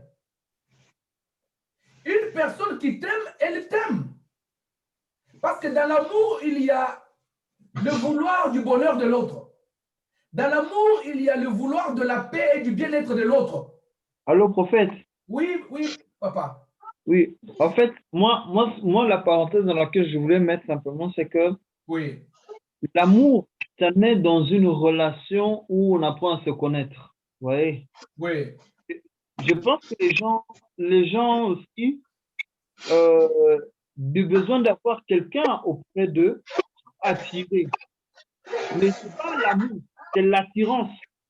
C'est l'attirance. Donc, on dit que la personne est attirée par sa façon, peut-être comme tu dis, c'est comme c'est un pasteur, sa façon de prêcher, sa façon de parler, sa façon d'être gentil. Oui, il est attiré.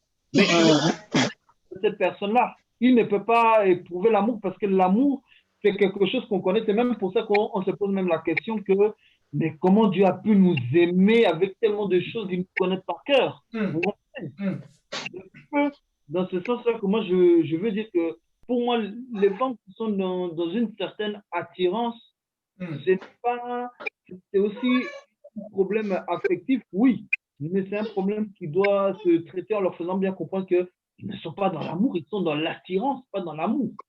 Je suis d'accord. Tu vois que là, déjà, c'est une orientation que tu donnes.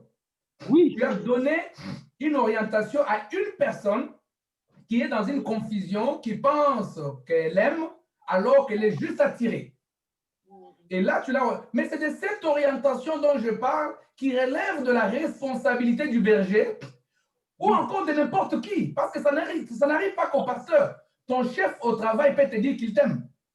Parce qu'il est habitué à te voir chaque matin, tu viens travailler, il te voit comment tu fonctionnes, ainsi de suite. Et puis à la fin, vous communiquez souvent dans les heures de pause, dans les passe-temps. Et puis, il naît quelque chose en lui, mais pas toi. Parce que toi, tu es engagé. Mais alors, quand il vient vers toi, moi, ce que je vais dire, c'est quoi?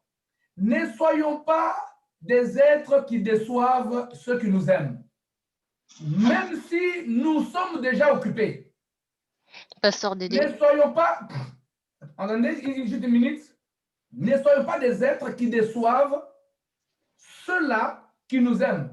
Pourquoi? Parce que l'amour est un mystère. L'amour peut sortir de n'importe où. Et alors, il faut par contre chercher à saisir les bons côtés de la chose en question. Ça veut dire que tu m'aimes, je t'aime. On ne doit pas seulement voir l'amour sous forme de l'homme et la femme qui vont dans une chambre. Non. Ça, ce sont des désirs, ça. Le prophète Jonathan a dit quelque chose d'important. Ici, il a dit que le Seigneur nous a aimés malgré nos fautes. Malgré nos erreurs, lui, il nous aimait déjà. Ça veut dire qu'une personne qui t'aime, j'aime bien parler d'aimer. Cette personne-là, tu ne sais pas. Peut-être que c'est la personne qui va te sauver au moment le plus compliqué. Peut-être que c'est la personne auprès de qui tu vas recourir à un temps le plus difficile de ta vie. Mais toi, tu as déçu en te comportant comme si tu devenais un roi parce qu'on t'a aimé. Moi, je vis les sœurs. Un frère qui arrive comme ça, qui l'aime. Le frère est venu, les frères ne savaient pas. Les frères ne savaient pas.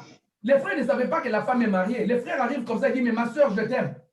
Je te vois souvent. Je suis dans ce magasin, je travaille ici, je te vois venir. J'ai besoin qu'on parle, qu'on prenne un verre, tout ça. Il veut développer une relation. Et la sœur a insulté le frère. La sœur a injurié la personne. Et plus loin, un jour, il se retrouve dans une autre circonstance. La sœur déjà divorcée. Vous savez, en Europe, le mariage, ça se compose, ça se décompose, ça se recompose, ça s'explose, ça recommence, ainsi de suite. Il se retrouve dans une situation où elle était maintenant en face du même frère. Et là, dans ce cas-là, le frère là était maintenant le patron de la société. Le frère là était la personne qui devait décider. Et le frère dit, mon frère, ma soeur, moi je suis marié, j'ai maintenant ma femme. Je m'excuse à cette époque-là parce que j'étais à la recherche d'une femme pour épouser, mais tu m'avais tellement injurié. Tu aurais dû me répondre même autrement. Ici, ce que je veux dire, c'est que ne nous comportons pas comme des superman, mais restons humains tout en gardant le Saint-Esprit agissant dans chacun d'entre nous. Et ne tombons pas dans l'hypocrisie, parce que ce qui arrive à l'autre peut arriver aussi à toi. Ça veut dire que si cette sœur-là est tombée amoureuse de son pasteur, c'est la responsabilité du pasteur de l'aider et non de l'excommunier de l'église. C'est la responsabilité du pasteur de l'assister et non de l'exposer. Moi, j'ai vu des pasteurs qui passent devant la chaire qui disent « Il y a des sœurs ici qui me draguent. La sœur-là, elle va aller au diable. Moi, je suis un homme de Dieu. Satan vous utilise pour me tenter. » Non, non, ça n'a rien à voir avec tout ça. Les jours qu'on voudra te tenter, tu tomberas bien, bien, bien. Il n'y a pas de problème. C'est juste que Dieu te fait grâce. Si nous sommes forts grâce à Dieu. Ce n'est pas notre force physique. Ce n'est pas par nous-mêmes que nous pouvons dire, moi je suis un robot, je suis puissant. Non, même moi le pasteur de Dieu qui vous parle, moi je me soumets à la volonté de Dieu. Je dis, Seigneur, garde-moi, sécurise-moi. Et je ne peux pas frapper ma poitrine en disant, je suis le plus fort. Non, non, non, non, non, on ne blague pas avec ces choses-là. Dans la Bible, nous avons vu David partir. Nous avons vu Samson partir. Nous avons vu Moïse lui-même aller vers l'étranger alors que c'est interdit. Nous avons vu tellement le géant rempli d'onction tomber, tomber, tomber. Et aujourd'hui, là, au XXIe siècle, nous devons nous comporter humblement face à ceux qui ont une faiblesse envers nous. C'est ce que je veux dire. Nous devons nous comporter humblement face à ceux-là qui ont une faiblesse envers nous, en les orientant vers Jésus, en les orientant vers le bon sens, en les expliquant les impossibilités qu'il y a, mais tout en les considérant et en les respectant. Alléluia. Donc, très important. Je vais aider la famille qui ne sait pas peut-être que leur fille arrive totalement. Ça va nous aider. Vous savez, quand on a des familles, c'est comme ça. Hein? Quand on a des familles, un moment, tu ne sais pas. Voilà. Donc, très important, bien aimé dans le Seigneur, de comprendre ça comme ça. Alléluia. Amen. Amen. Alors, parce qu'on a beaucoup parlé, je pense que c'est un sujet important. De toute façon, le sujet continuera demain parce qu'on n'a pas fini avec le monde de rêve. Là, j'ai donné des symboliques et je me suis arrêté sur l'environnement. L'environnement qui est, quand tu vois beaucoup l'environnement dans tes rêves, c'est très important. Il y a des gens qui vivent ici en Europe, mais il est permanent dans un environnement en Afrique. Je ne sais pas si ça arrive à certains d'entre vous. Tu vis en Europe, mais tout le temps, dans tes rêves, tu es toujours en Afrique. Tu es toujours en Afrique. cela veut dire certainement quelque chose. Qu'est-ce qui fait que tout le temps, toi, tu vis ici, mais quand dans tes rêves, tu te vois au village? Tout le temps, tu es au village. Tu es déjà sorti de la maison de ton père et de ta mère, mais tout le temps dans tes visions, tu es toujours dans la chambre de la maison, dans la même chambre là que ta maman avait préparée pour toi. C'est toujours là que tu es. Donc, vous comprenez? Donc, tout le temps, tu es là. Tu as déjà évolué dans la vie, mais tu ne comprends pas dans tes visions, tu te vois toujours bébé. Il y a des gens dans leur vision, ils restent toujours mineurs. Il est toujours à l'école avec les amis. Il est toujours en train de courir en récréation. Il est toujours en train de sauter gauche-droite. Mais déjà, tu es père et mère dans une famille, mais dans tes rêves, il y a toujours ces choses-là très anciennes qui réapparaissent. Ça veut dire qu'il y a certainement un message, une orientation prophétique spirituelle qui est liée certainement avec l'histoire de ta vie. Voilà pourquoi c'était important de suivre ces messages depuis le début. Donc, il y a certainement quelque chose lié à l'histoire de ta vie. Et c'est ça qui te conduit à te voir toi dans l'état d'enfance, alors que tu as déjà grandi. Tu n'as jamais eu un ami qui, tout le temps, même dans les conversations, quand vous parlez, lui, il te rappelle toujours tes anciens copains. Ça veut dire que l'ami voit bien que tu es marié, tu es chez toi, mais il te dit, ah, tu sais, j'étais vers Port de la Mire, j'ai croisé Mimi. Tu vois, Mimi, quand on était en 6e primaire. Ça veut dire qu'il y a des gens comme ça qui, mentalement, sont restés figés dans leur état d'enfant. Ça veut dire qu'ils ne veulent pas avancer, pas parce qu'ils refusent, mais c'est quelque chose qui est dans leur paradigme, qui est dans leur inconscience. Et l'ennemi peut facilement venir s'installer dans ça. Je connais un frère pour qui j'ai fait la délivrance en Suisse. C'était à Vevey, dans une villa à Vevey. Ce frère-là, c'était un Suisse blanc, hein, nos frères européens. En faisant sa délivrance, j'ai compris qu'il avait un problème de son histoire d'enfance. Quand tu parles avec lui comme ça, quand il veut t'expliquer une situation, il était capable de s'asseoir au sol et de commencer à t'expliquer comme quand un enfant de 3 ans s'assied au sol et explique quelque chose. Mais alors que c'était un monsieur de 50 ans. Ça veut dire qu'il avait cette déformation au niveau de son mental qui faisait qu'à un moment là, quand il n'y a personne, il est seul au salon en train de jouer avec des petites voitures. Un papa, il joue avec des petites voitures des enfants comme ça sur la table. Donc, il y a des catégories de problèmes, je vous dis bien aimé dans le Seigneur. Il faut bénir Dieu quand vous êtes bien, quand vous êtes normal. En fait, vas-y, frère Jonathan. oui, je voulais souligner un verset. C'est un verset qu'on m'avait recommandé aussi bon, quand j'étais dans les temps des célibats. Et c'est dans Cantique des Cantiques. Et c'est au verset 8, au chapitre 8, verset 4 qui dit « Je vous en conjure, filles de Jérusalem, ne réveillez pas l'amour avant qu'elle le veuille. » Donc, c'est pour dire que l'amour, c'est quelque chose qui se réveille, mais c'est Dieu qui les réveille. Il y a des gens qui croient vraiment qu'ils sont en train de rentrer dans un amour que Dieu a donné, mais en vérité, tous les signaux leur montrent que c'est du flirt, c'est une façon de faire païenne en fait, c'est une façon païenne de le faire. Donc, c'est aussi bien aussi de prévenir ces gens de dire que non, certes, tu auras besoin d'un partenaire, mais il faut que ce soit dans la prière, il faut aussi que Dieu dispose ton cœur, qu'il prépare ton cœur à aimer quelqu'un. Parce qu'aimer quelqu'un, ce n'est pas simplement sur 3-4 jours comme ça, on apprécie des traits de la personne.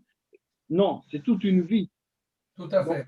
Donc, Salomon conseille, il dit que non, je t'en conjure, donc ne réveille pas ça avant le temps. Ça risquerait beaucoup. Je voulais te poser une question, frère Jonathan. Qui a écrit Cantique des Cantiques? Tu as l'idée? Salomon lui-même. Ah, Salomon a écrit ça après quelle vie qu'il a connue? Une vie avec 700 femmes et 300...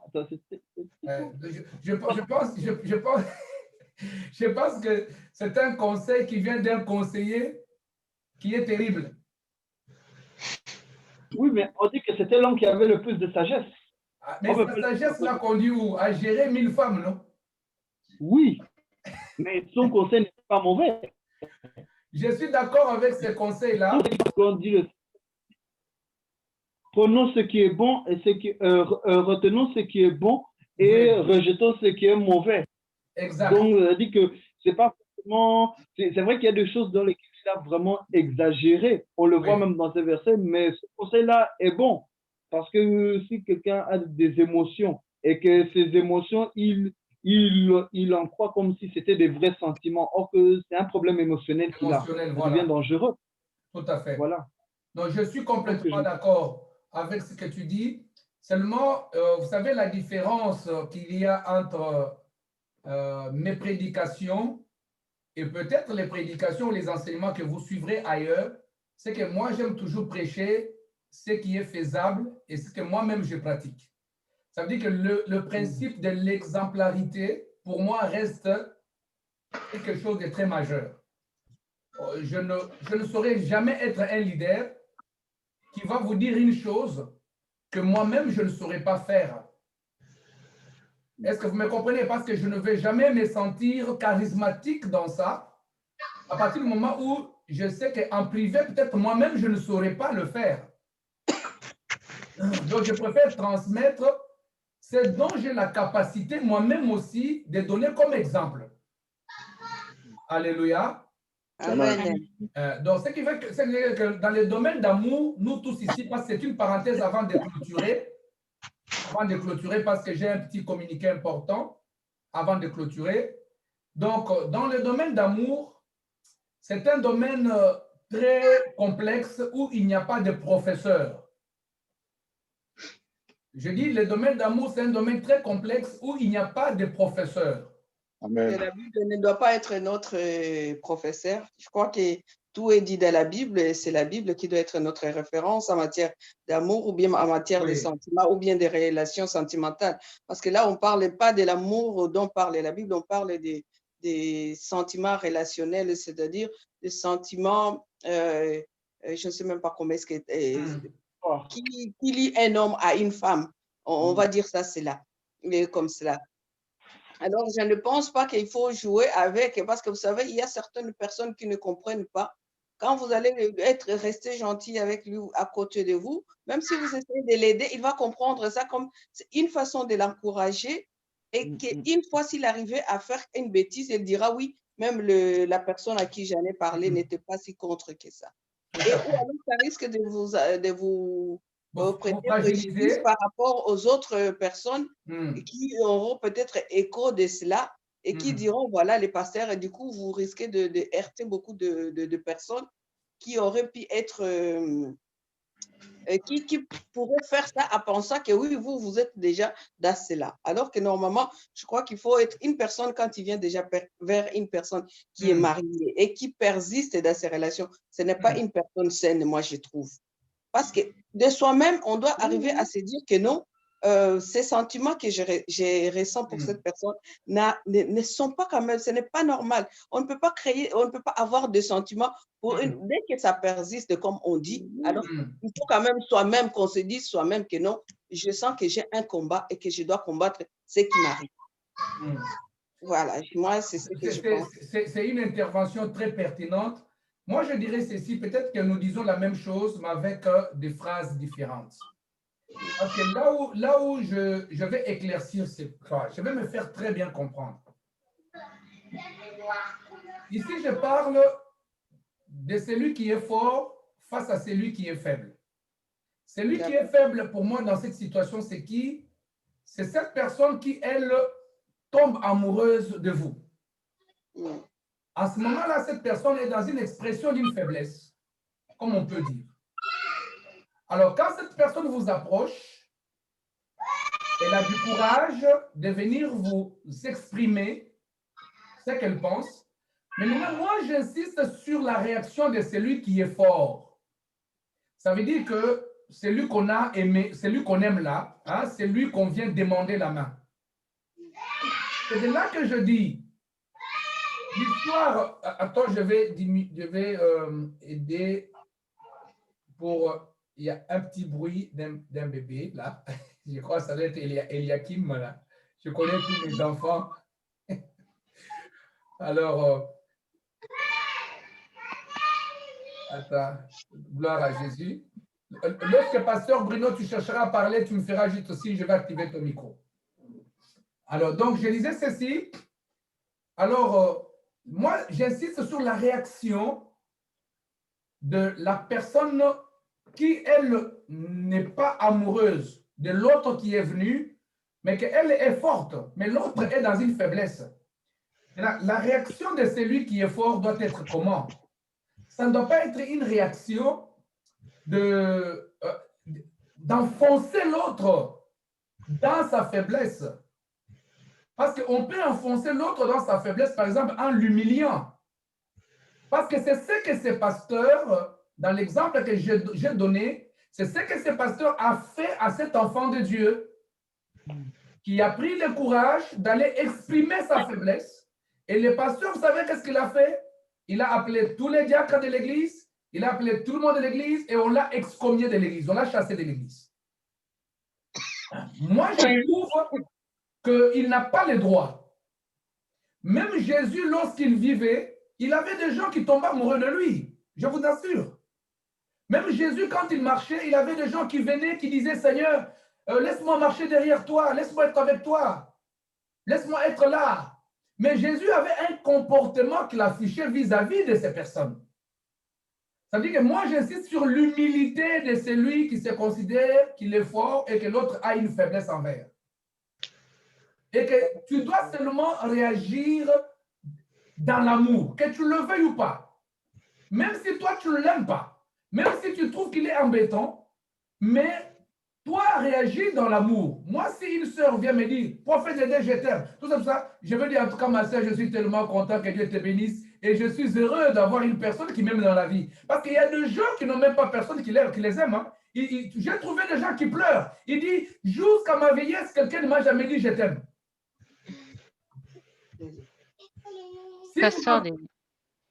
Si vous n'en connaissez pas, je vous dis qu'ils existent. Mais alors, moi, j'ai une petite question. Oui. Quand vous dites que, en fait, dans votre réaction, et si cette personne, elle le prend mal, et cela fait que confirmer son érotomanie. Mais non, elle va le prendre mal. Comment? Parce que toi, tu dois être vrai. Mais si elle souffre, c'est une érotomane. Ah, non, Ce que vous le prenez bien, mais elle, ça confirme sa folie. Non. Là, maintenant, nous sommes dans des qualifications et dans les jugements. Ici, on ne parle pas des malades mentaux. On ne parle pas des gens mais pasteur Dédé, il y a des gens qui sont comme ça. Mais il y a des gens comme ça. Mais les gens, c'est qui? Quand tu dis les gens, c'est vague. C'est générique, ça. Tu es en train de non, mais il y a certaines personnes, dans des circonstances, je sais pas, dans certaines circonstances, peut-être vous lui rendez un service, mais elle ne le perçoit pas comme ça. Bon, si je comprends bien, je voudrais attirer d'abord l'attention de nous tous. Ne généralisez pas. On n'est pas dans une règle générale ici. Parce que quand vous généralisez, on peut faire un débat jusqu'à demain. On ne va pas finir. En fait, pasteur, moi, je crois que le problème, c'est que… On ne va pas finir. Le problème, c'est que quand vous dites, par exemple, que vous allez rester amis avec, c'est là où moi, je trouve qu'il y a un danger. Parce que moi, je me dis que… Oui, vas-y. Oui, une personne comme ça, il faut vraiment, comme vous dites, rester gentil et ainsi rester professionnel, si on peut dire le mot comme il faut, rester professionnel dans le sens que non, on ne va pas l'humilier parce que vous êtes pasteur, vous êtes censé l'encadrer, mais vous lui parlez quand même, je pense qu'il faut lui parler quand même les choses comme il le faut, les remettre juste, disons, les choses dans le cadre où ils doivent être et essayer par exemple, à un certain moment, de s'éloigner que la personne comprend. Parce que si vous restez à côté, il va dire oui, il est séduit, mais il fait semblant comme il est pasteur. Vous soulevez des points que le pasteur n'a pas dit. Je n'ai pas dit rester à côté. Ah ben vous dites que vous allez être son ami, son meilleur ami. Oui, vous avez dit ça, pasteur Dédé. Comprenez-moi bien. Comprenez-moi très bien. Parce que toi, tu as dit qu'il faut être un ami. Un ami, c'est être collé. Comprenez-moi bien. Je vais la Bible dit fouiller la publicité. Parce qu'une personne comme ça, il est dans le but de… En fait, vous êtes marié, elle sait que vous êtes marié, elle vient vous dire qu'elle vous aime. Ça veut dire que ça peut être pour elle une faiblesse, mais quelque part, c'est un esprit déjà de l'adultère qui est en train de la conduire. Alors, il faut faire attention. Fouiller la publicité. Mais en acceptant, le fait de ne pas rejeter la personne. Oui. C'est pas un problème. Mais le problème réside maintenant, est-ce que vous allez mettre une ligne rouge que la personne ne peut pas franchir? Obligé. La Voilà. ligne rouge, la ligne Ah bah rouge, voilà, la ligne vous n'étiez rouge, pas elle est- clair. J'arrive. La ligne rouge, Oui, déjà, maintenant tu dis, elle doit être exprimée dès le départ. Bah voilà, pasteur Dès le Dédé, alors départ. vous ne pouvez pas dire que Dès le vous allez départ. devenir sa c'est meilleure, la vacances, Moi, je meilleure ne sais pas amie. c'est quoi. Attends, s'il vous plaît. Chacun va parler. Tout va parler. hein. C'est pas facile, hein. On est tous ensemble, hein? Vous êtes ensemble, tout à fait. Là où j'insiste, c'est quoi? Moi, je me suis mis à la place de la dame à qui on a fait ça. Je me suis positionné comme une brebis du Seigneur. Je me retrouve dans une église et que je suis une femme. Et que j'exprime une faiblesse envers un monsieur qui est devant, qui fait son show de prédication devant la terre. Et je vais lui dire ça. Je dis, tu sais quoi?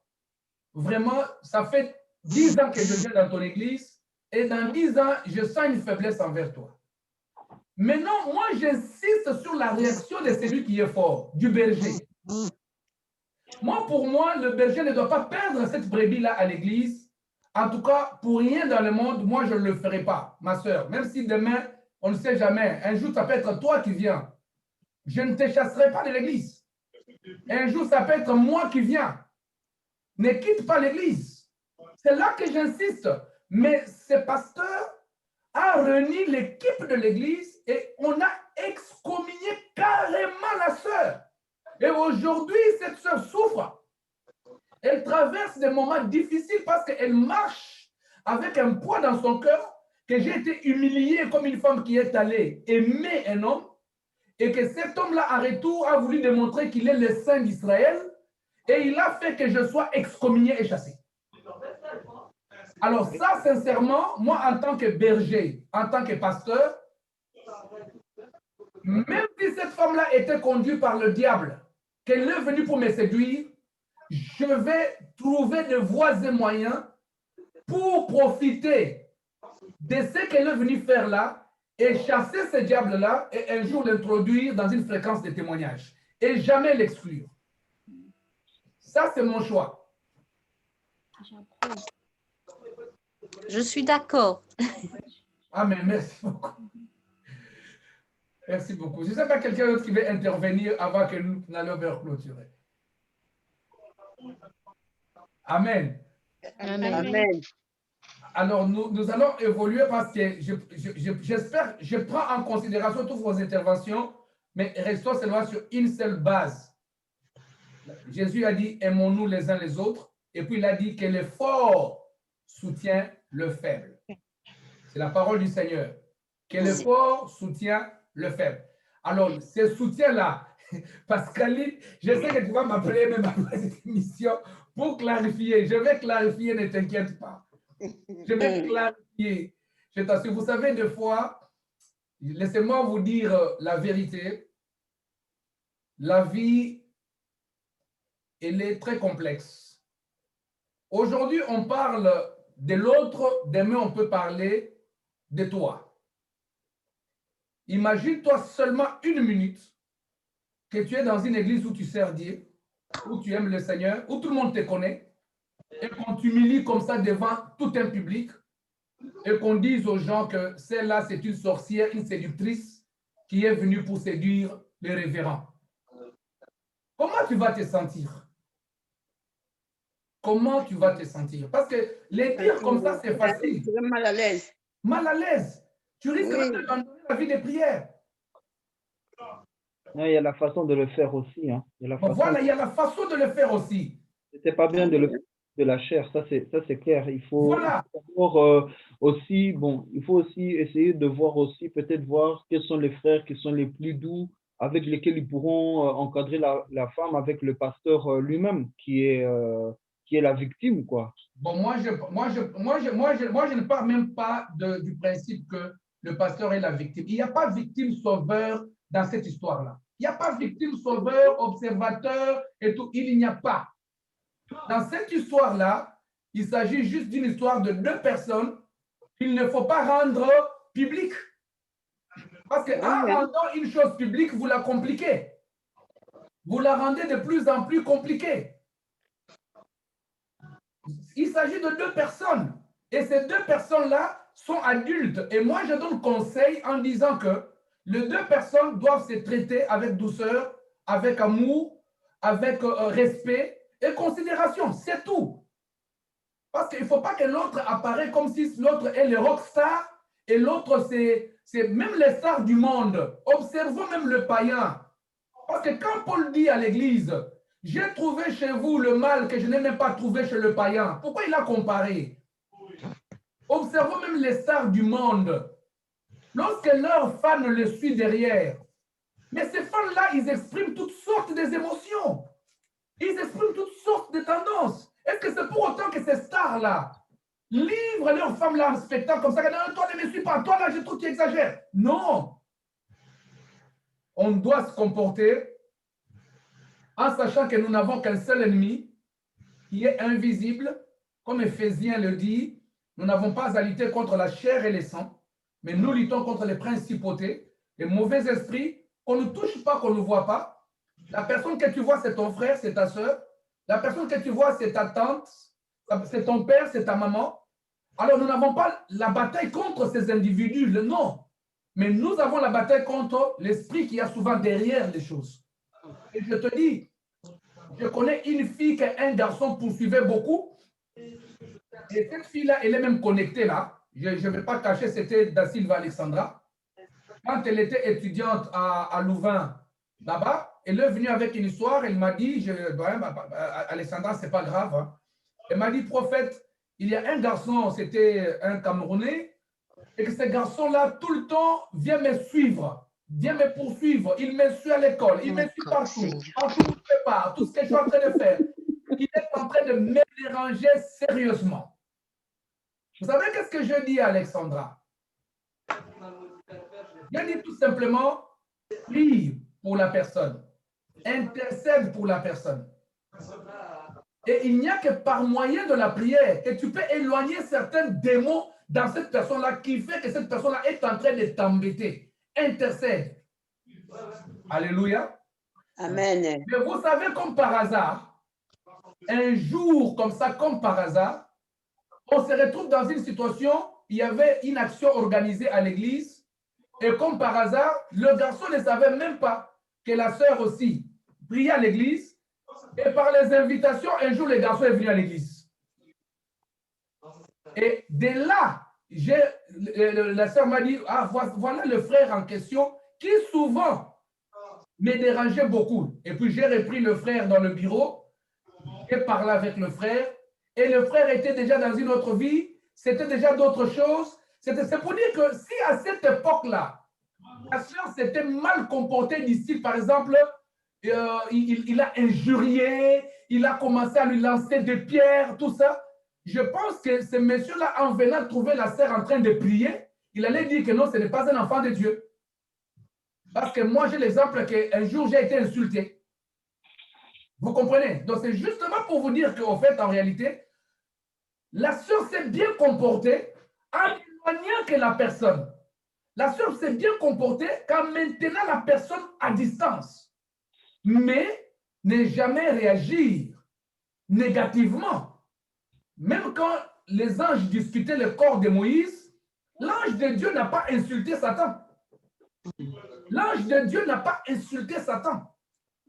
Mais nous avons nos sœurs ici, certaines sœurs, surtout de nos pays. Tu vois, on leur dit, hey, mademoiselle, attends un peu, allez, injure directement. Hey, tu es. Automatiquement. Ce qui n'est pas normal. Si je peux me permettre, tu as dit que quand on rend les choses publiques, tout se complique. Et ça fait penser, quand Jésus, on a voulu le piéger, on a aussi rendu quelque chose public qui ne devait pas l'être. Avec la femme adultère, on l'a rendu public pour que Jésus soit coincé. Et lui, il a trouvé une façon de renvoyer tous les accusateurs chez eux et de rester seul avec la dame et lui parler comme il fallait le faire.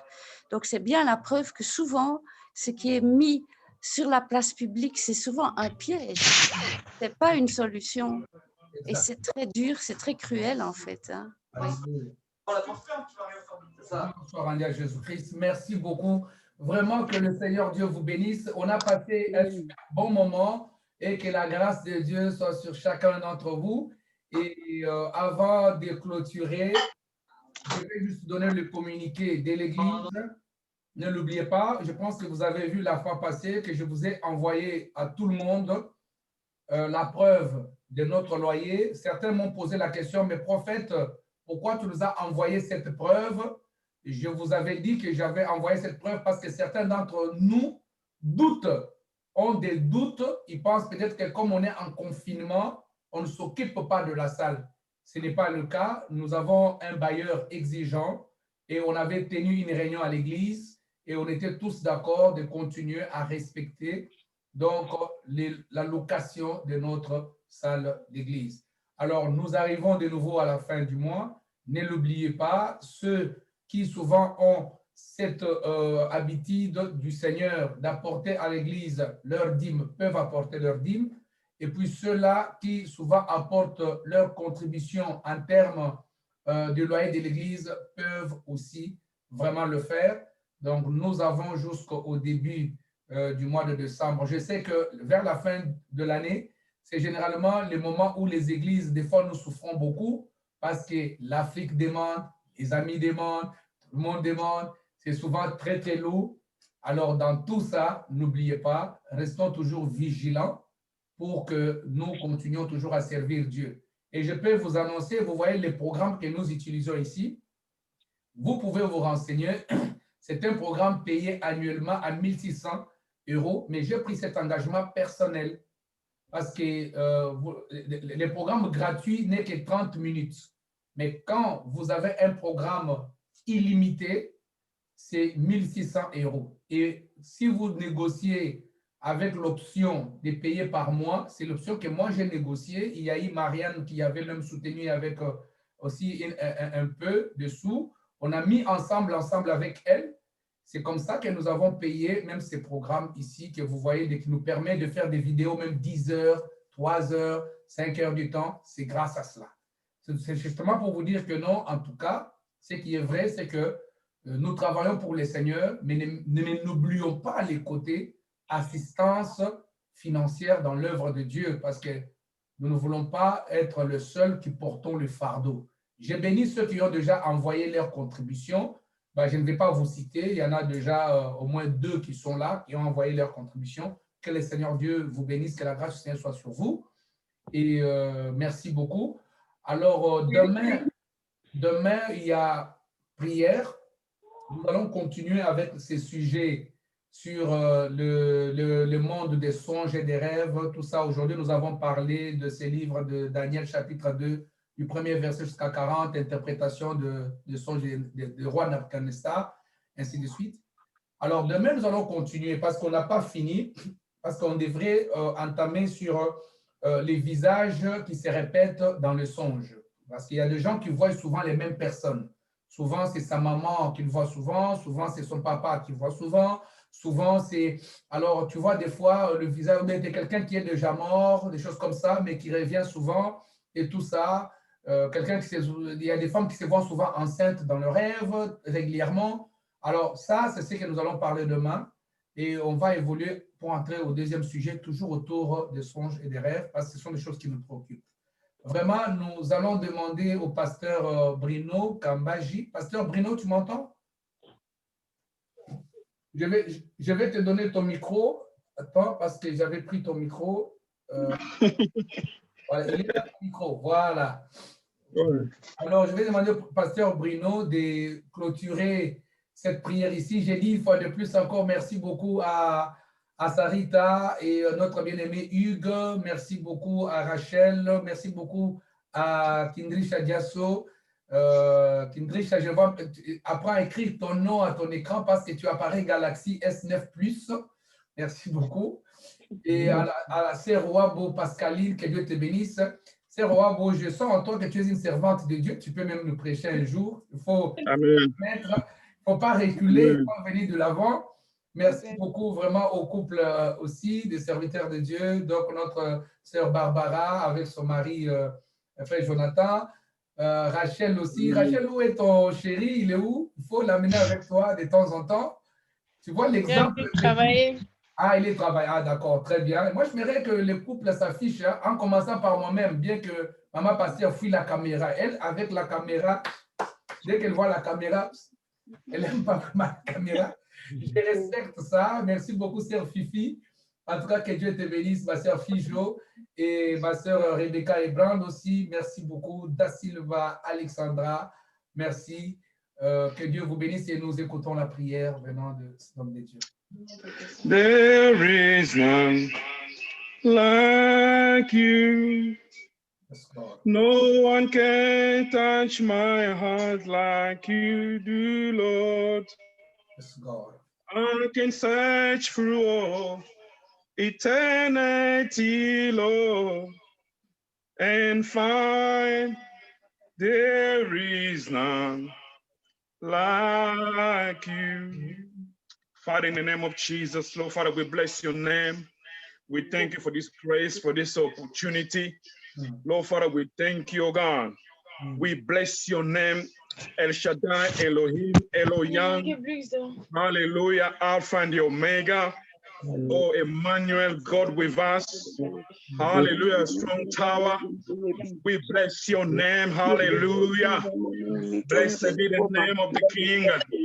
Oh, your majesty, we bow before you. We acknowledge the work of your hands, oh God. Lord, Father, Lord, in the name of Jesus. And every need for the participant, Lord, Father, Lord, in this prayer. Father, I pray your anointing to destroy every yoke, every fetish, oh God. Jesus, you are the great I am. Jesus, you are mighty God. Jesus, you are strong tower. Jesus, you are banner. Hallelujah. Your name is I am that I am. Father, we bless your name. Thank you, Lord Jesus, Lord, for this Sunday, oh God. I pray, Lord, the blood of Jesus, the blood of Jesus, the blood of Jesus, the blood of Jesus, the blood of the Lamb, the blood of Jesus. Hallelujah, Lord Father. Thank you for the protection, oh God. Thank you, oh God. Hallelujah, Lord Father. Thank you for our dear Pastor Dede, Lord Jesus, Lord. Lord Father, pray your anointing to keep flowing, oh Lord, just Lord. Lord Father, we pray, Lord, just Lord, for the wisdom, for the knowledge, oh God. Lord Father, keep anointing him, keep elevating him, Lord Jesus, in the higher place. Lord Father, Lord Jesus, Lord, as he is our spiritual Father, Lord, keep feeding him, oh God, Lord Jesus, Lord. Keep anointing him, Lord Jesus, Lord. Let the power, the miracle, Lord Jesus, Lord, to follow him, oh God. In the name of Jesus. Lord Father, thank you for today. Thank you, oh God. In Jesus' mighty name. Amen. Amen. Alors que Dieu vous bénisse, que la grâce de Dieu soit sur vous. Au revoir, que le Seigneur Dieu vous bénisse. Alors, vous pouvez suivre la vidéo le soir à 21h. Ça va passer sur Facebook direct à 21h. Ça sera combiné avec YouTube. Merci. Vous allez voir vos commentaires. Que Dieu vous bénisse. Amen. Alors.